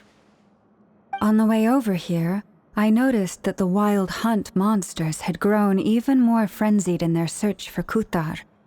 At this rate, the people living here will be in grave danger too. So I'm thinking of gathering together some of our followers to go wipe them out. I'll head back to the curatorium and meet up with the boss. Feels good knowing we've all got something to be getting on with. Given that the Wild Hunt has been a lot more active lately, the Lightkeepers have likely begun their own operations too. If that is the case, someone will need to pass the news on to Flint's. I'll hold the fort for now, then discuss our next move with Flint's, Aino, and Anefa when they get back. All right then. Well, the clock's ticking. If that's everything, we'll be on our way.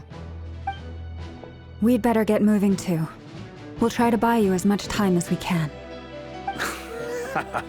Relax. Just do your thing. Now, I decided to call in some backup since things are getting so hairy. Our reinforcements should be here any minute now. Stay safe, everyone. Dismissed.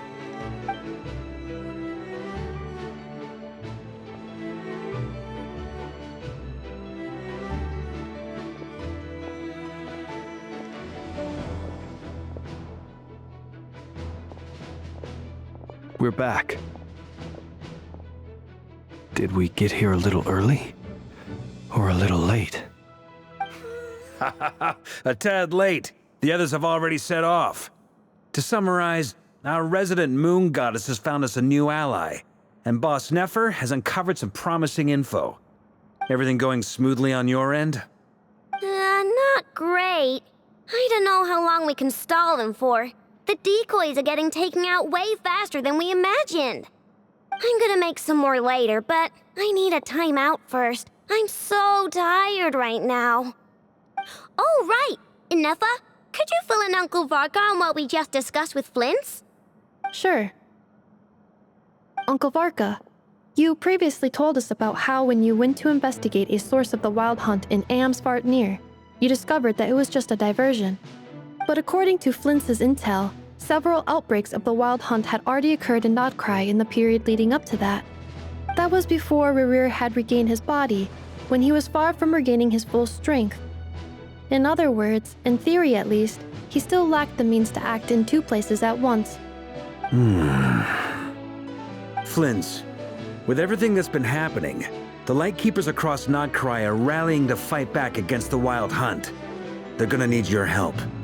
I know, I'm sure you're capable of coming up with something far more effective than decoys. But for now, you should stay here and get some rest. Anefa and I will head back over to Amsvartnir to see if there's anything I missed. I told you Uncle Varka would say that, didn't I? A deal's a deal. Not a word about my snack intake for the next week. Database updated. Reliability of Aino's predictions increased. What does that mean? They were betting on how you'd respond after hearing their intel. It's the obvious choice, isn't it? That's hardly worth betting on. We already decided that Anefa should go investigate the situation over at Amsvartnir on her own. You might as well stay here and keep watch. Someone needs to hang back and oversee our strategy meetings. And besides, you still haven't fully recovered from ambushing Rerir. So I've ended up with the easiest assignment. Well, I appreciate it, everyone. See you when you get back. Need crumb cakes. What happened over at Amsvartnir? If it wasn't Rerir, then who was it?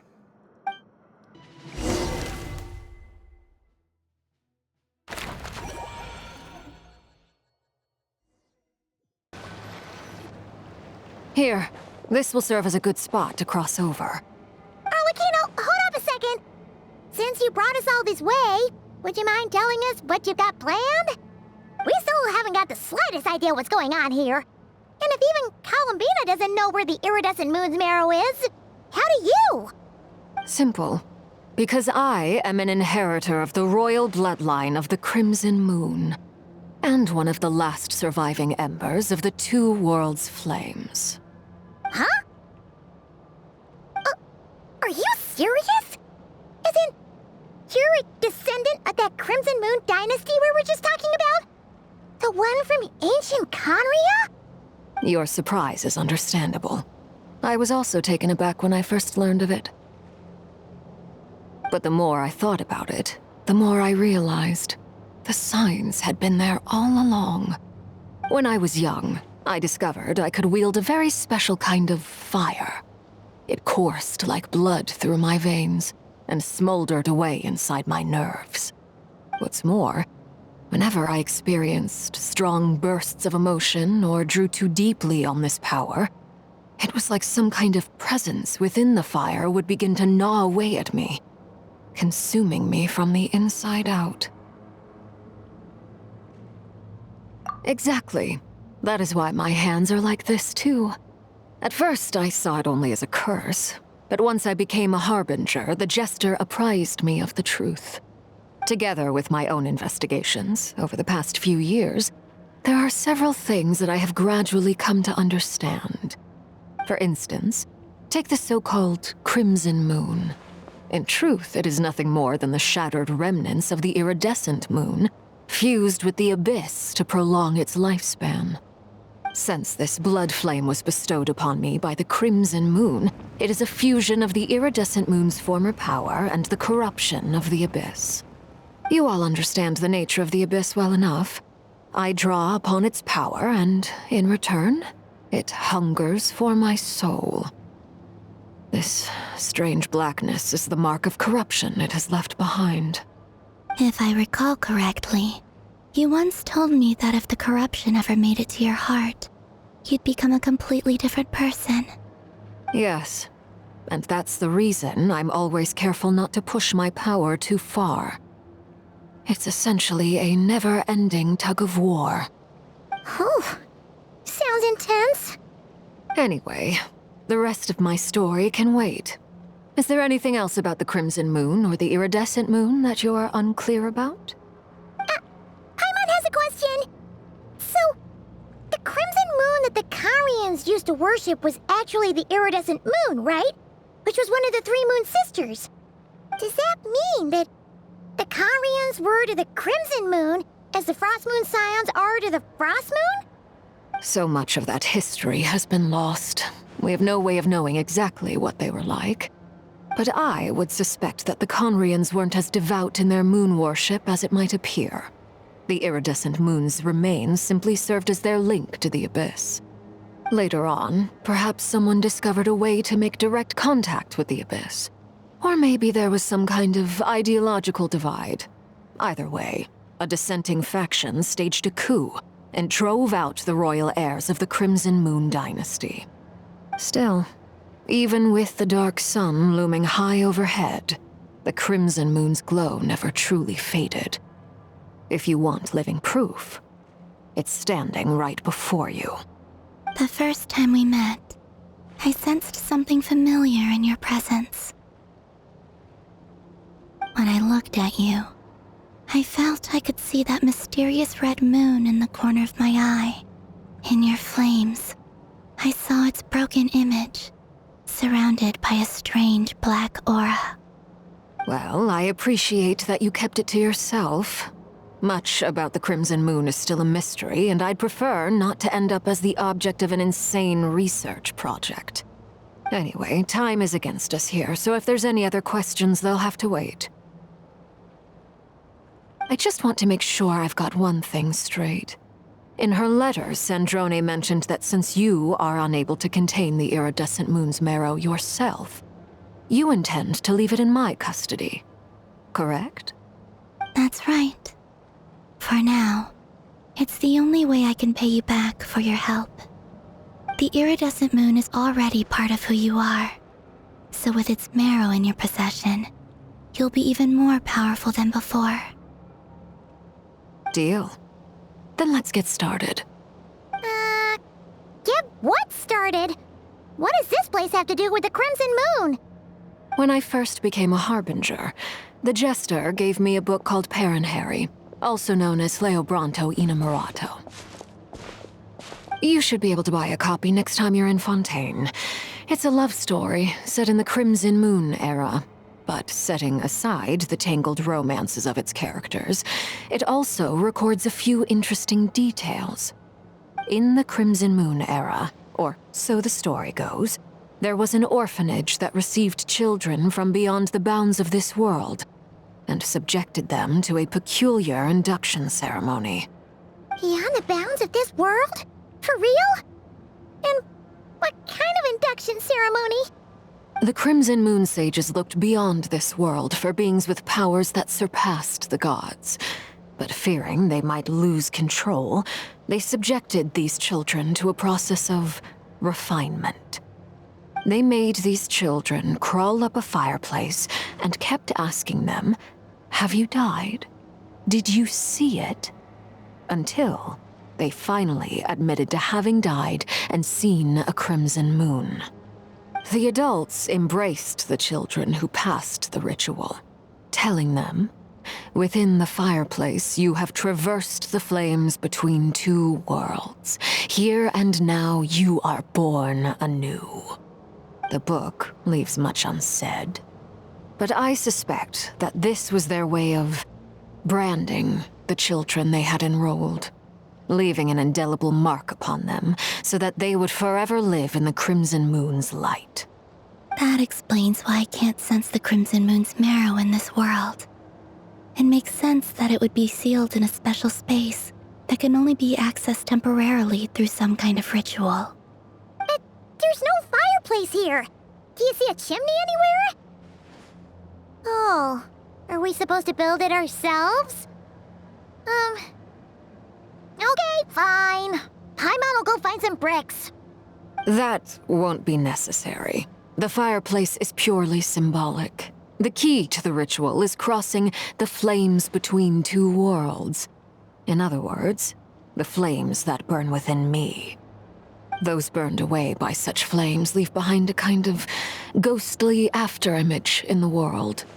In the days of Conria, people believed they could be used to bridge the gap between the two worlds of life and death. In short, I can open a passage to that space for you.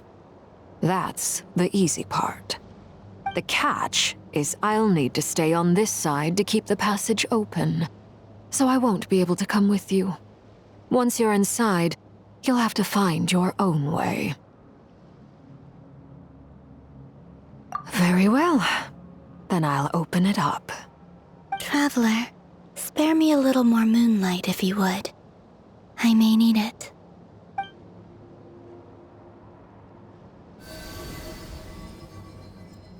Thank you. I feel like I've recovered some of my strength now. It should be enough to move us across short distances and confront whatever dangers might await.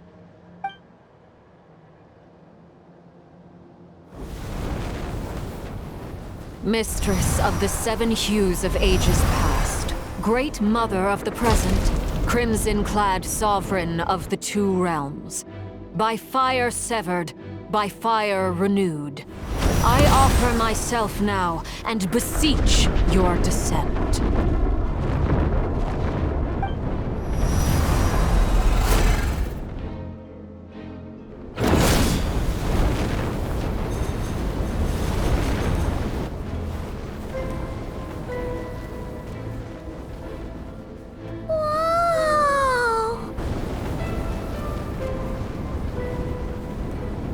One word of advice. As you're crossing over, no matter what voices you hear, do not answer. Got it! I sense a sinister gloom inside, but also the familiar light of the moon. I feel that I am about to meet an old friend who has changed beyond all recognition. All right, let's go.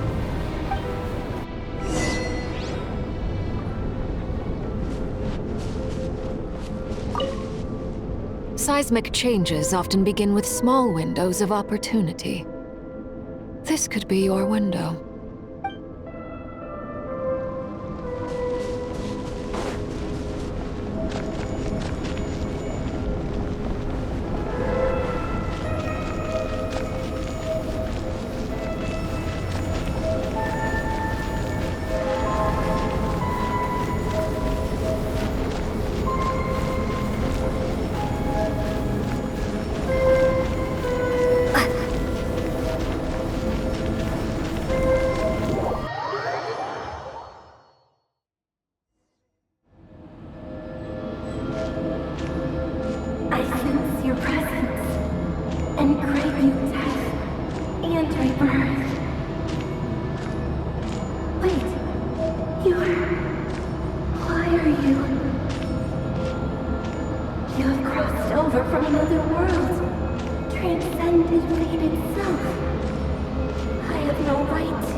Like mummified remains. Iridescent moon. Was this truly what you wished for? Careful! There's something spooky about this place. Feels like something is lurking in the fog. Haimon's right behind you. Whatever you do, don't run off without her.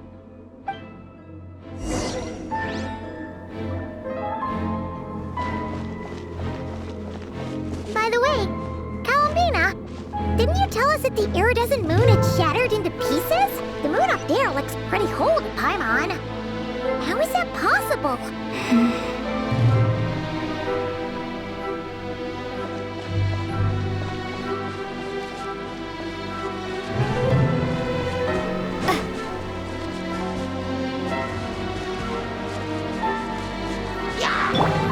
Strike a pose! Allura Moose, fulfill our pact!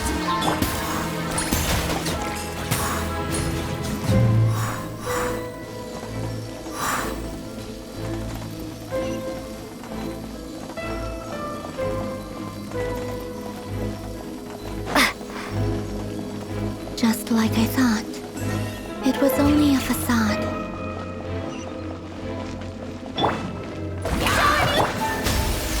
Show no mercy!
I'm not sensing anything up there.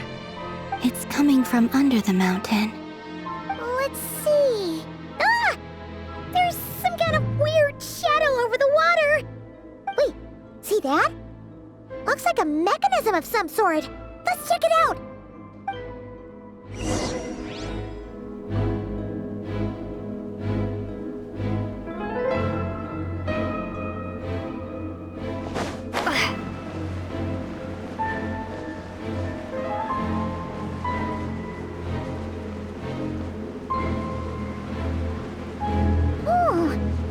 Looks like a device from the time of Kyria. Maybe people once came here to study the Crimson Moon's domain, and they left this behind. Oh, if we can activate it, we might find some clues.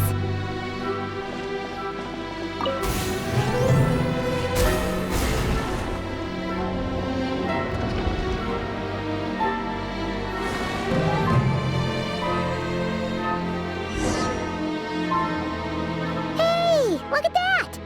Now that the mechanism's running, the shadow in the water looks different. Do you think these mechanisms might be the key to unlocking the secret? Let's try to find more of them! Thalindis, we'll leave the rest of the research in your hands. We'll be heading back now. I hope this isn't ruining date night. Ugh. Mind your own business. Just leave me some snacks on the table. Thalindis? Is that Rear's girlfriend? How come we're hearing her voice here?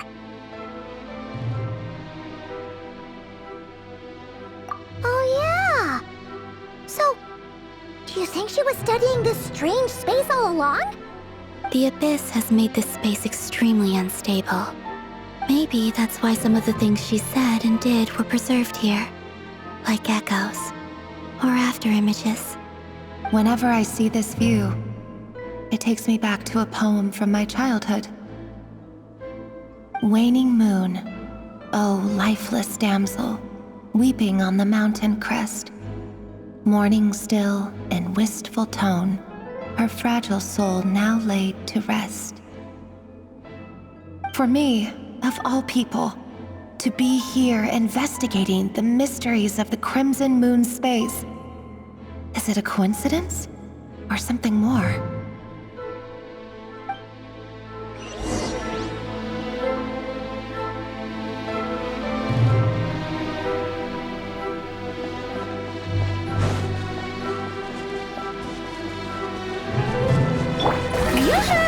A little moose! Fulfill our pact!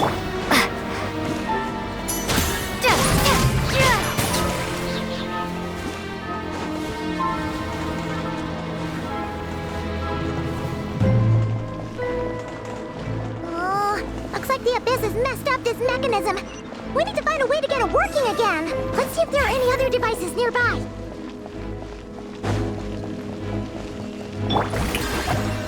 A dash of frost! Yeah!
See.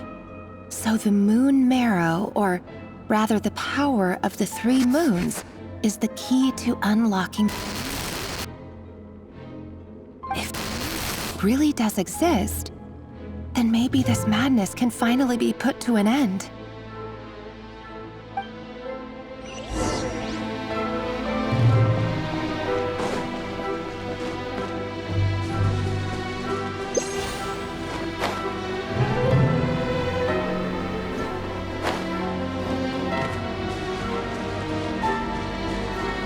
The abyssal energy here is too strong!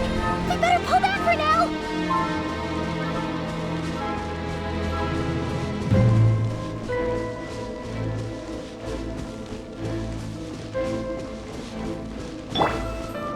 Take cover behind the rocks!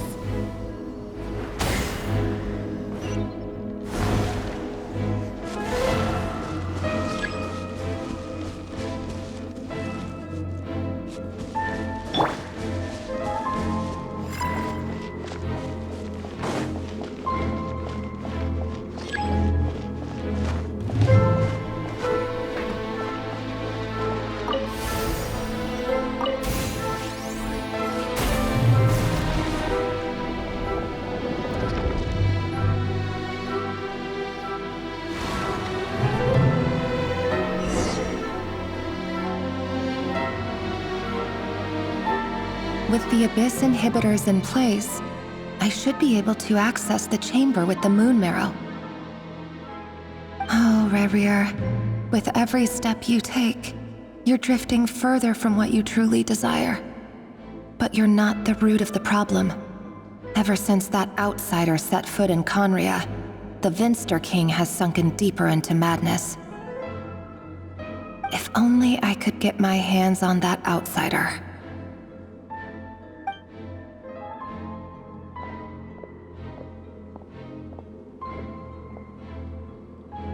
Hey look! The moon's reflection is back to normal! Elendis' voice mentioned a chamber with the moon marrow. Do you think maybe it's hidden in the moon's reflection? It must be. For within it, I sense the fragile aura of a dying soul. Then there's no time to lose! Let's go!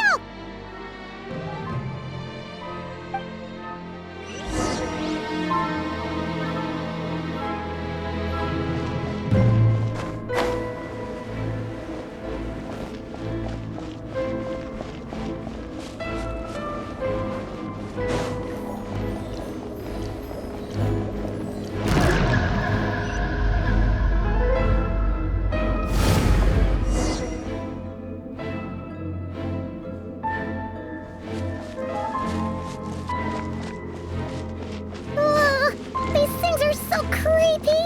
Oh, looks like we'll have to destroy them if we want to get to the iridescent moon's marrow!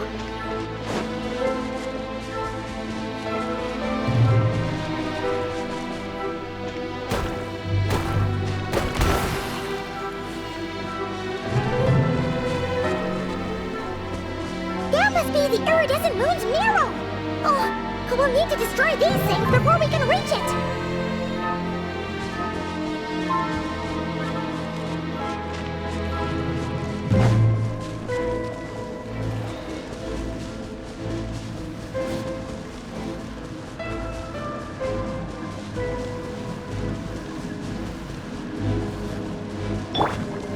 Strike a pop!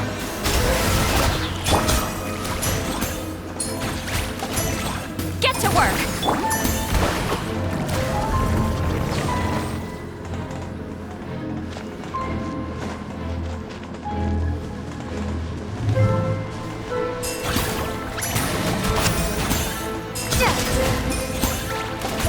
Hang in there! We're so close!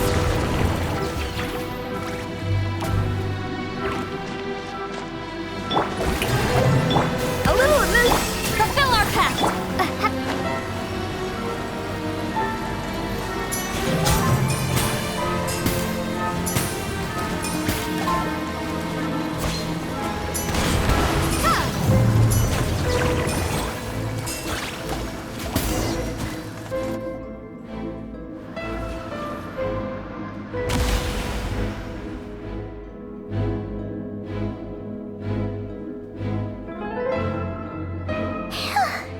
We finally did it!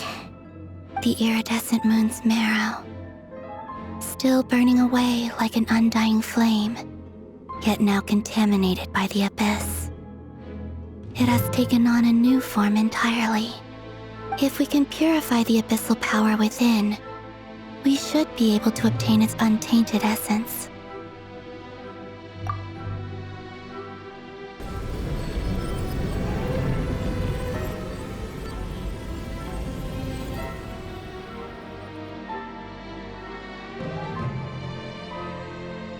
so cold.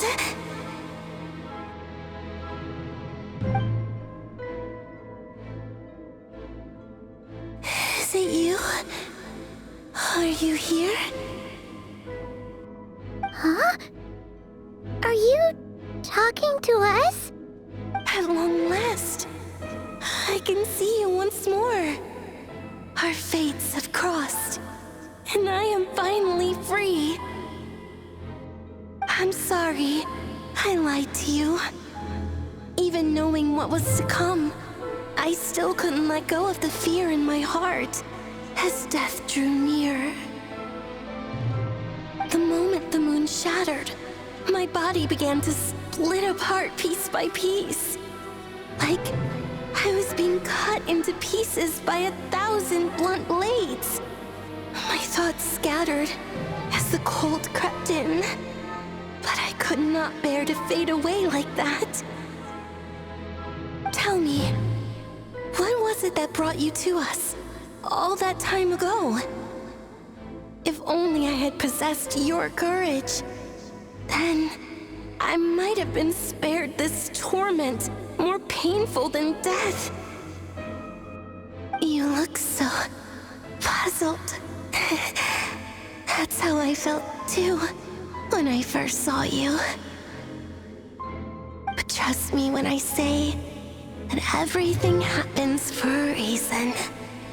Farewell, Hypo.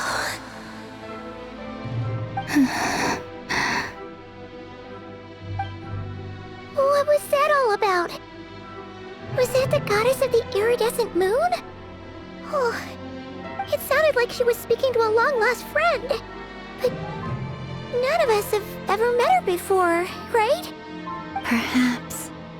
She took me for the goddess of the frost moon she once knew. For a fading soul like hers, our auras must be too similar to tell apart. But anyway, we've got the iridescent moon's marrow now. That should help you regain your strength, right? All right, time to leave this place and meet back up with Arlecchino. Let's go!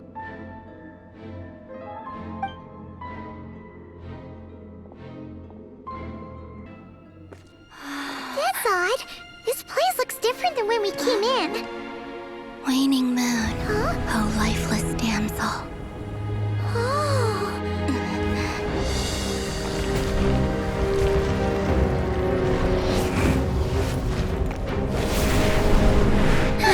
Hurry! The place is collapsing! It wants to trap us here. Who's it? The Abyss? Now we've taken the moon marrow. All that's left here is a dark will. It will show us no mercy.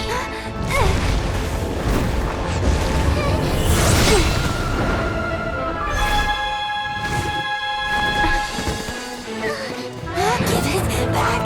The crimson moons! My marrow! My heart!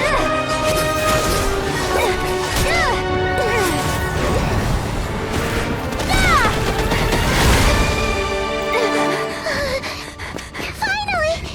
Huh? Oh no! The exit's blocked! They're back! Now what do we do? This is where you fall. Witness my rise. Hey, What are you waiting for?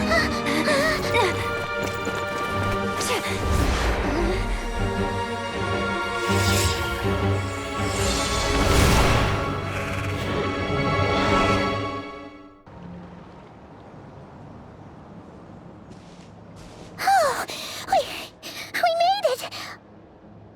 Was that you, Arlecchino? Did you save us? Wait, your hands! They're... Oh, this? Don't worry. It's a small price to pay. The Abyss wanted to trap you inside, and I defied its will by bringing you out. No wonder it's a little angry.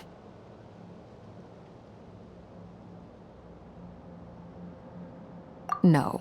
I have paid the price, albeit a small one, and it cannot be undone. My hands have already fused with the Abyss. Purification would simply destroy whatever's left of them. But surely...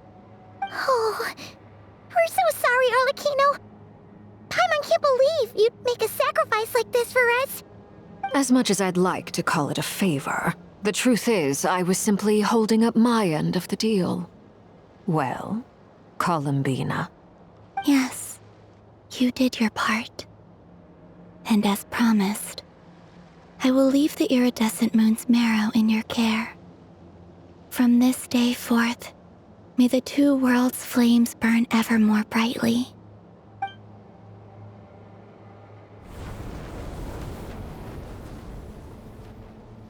I'll take that as a blessing.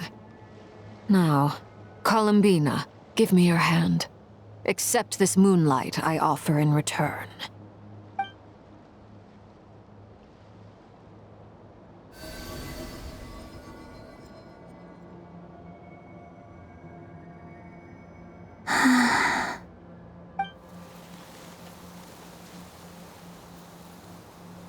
Feeling stronger?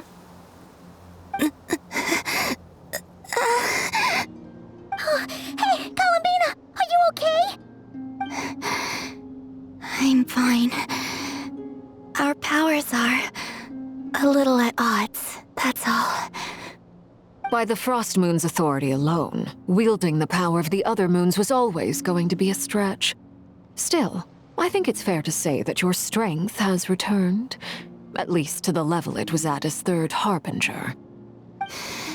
It's still not enough. There's no way I can hope to challenge Rayrear like this. Just one more ray of moonlight, if you would. It's okay. I can take it.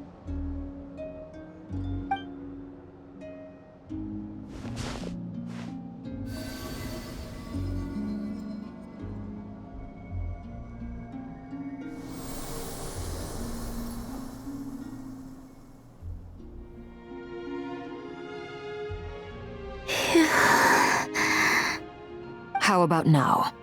Fighting fit? At the very least, I won't have to stay hidden like before. I want to see him gone from Nodcry. The Rayhear of Solnari and his wild hunt must be sent back where they belong.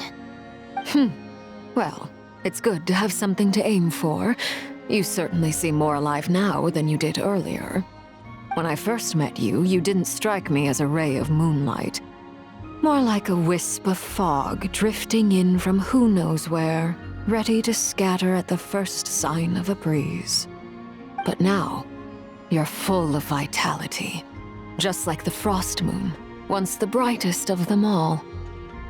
May you keep shining, Columbina. This is who you are. Thank you. Look after yourself too, Arlecchino. I know you have plans of your own, and that's why you're always seeking to grow stronger. But whatever you're after, don't let the Abyss take a hold of you. I do not wish to see you go down the same path as Rayrear. I appreciate the concern, Columbina. Although perhaps it's time you took a new name. A new name? Kutar, the Moon Maiden, Columbina, they're nothing more than code names. They describe who she is and the roles she's played, but they're not her real name. We often use code names in the House of the Hearth, too. But it's knowing your real name that keeps you grounded. Up till now, you've been living a wandering life, so you've probably never really cared. All I'll say is this. Once you've defeated Rayrear, give it some thought. All right, that's it from me. I'll get you back safely first, then go meet up with Sandrone. You're the best!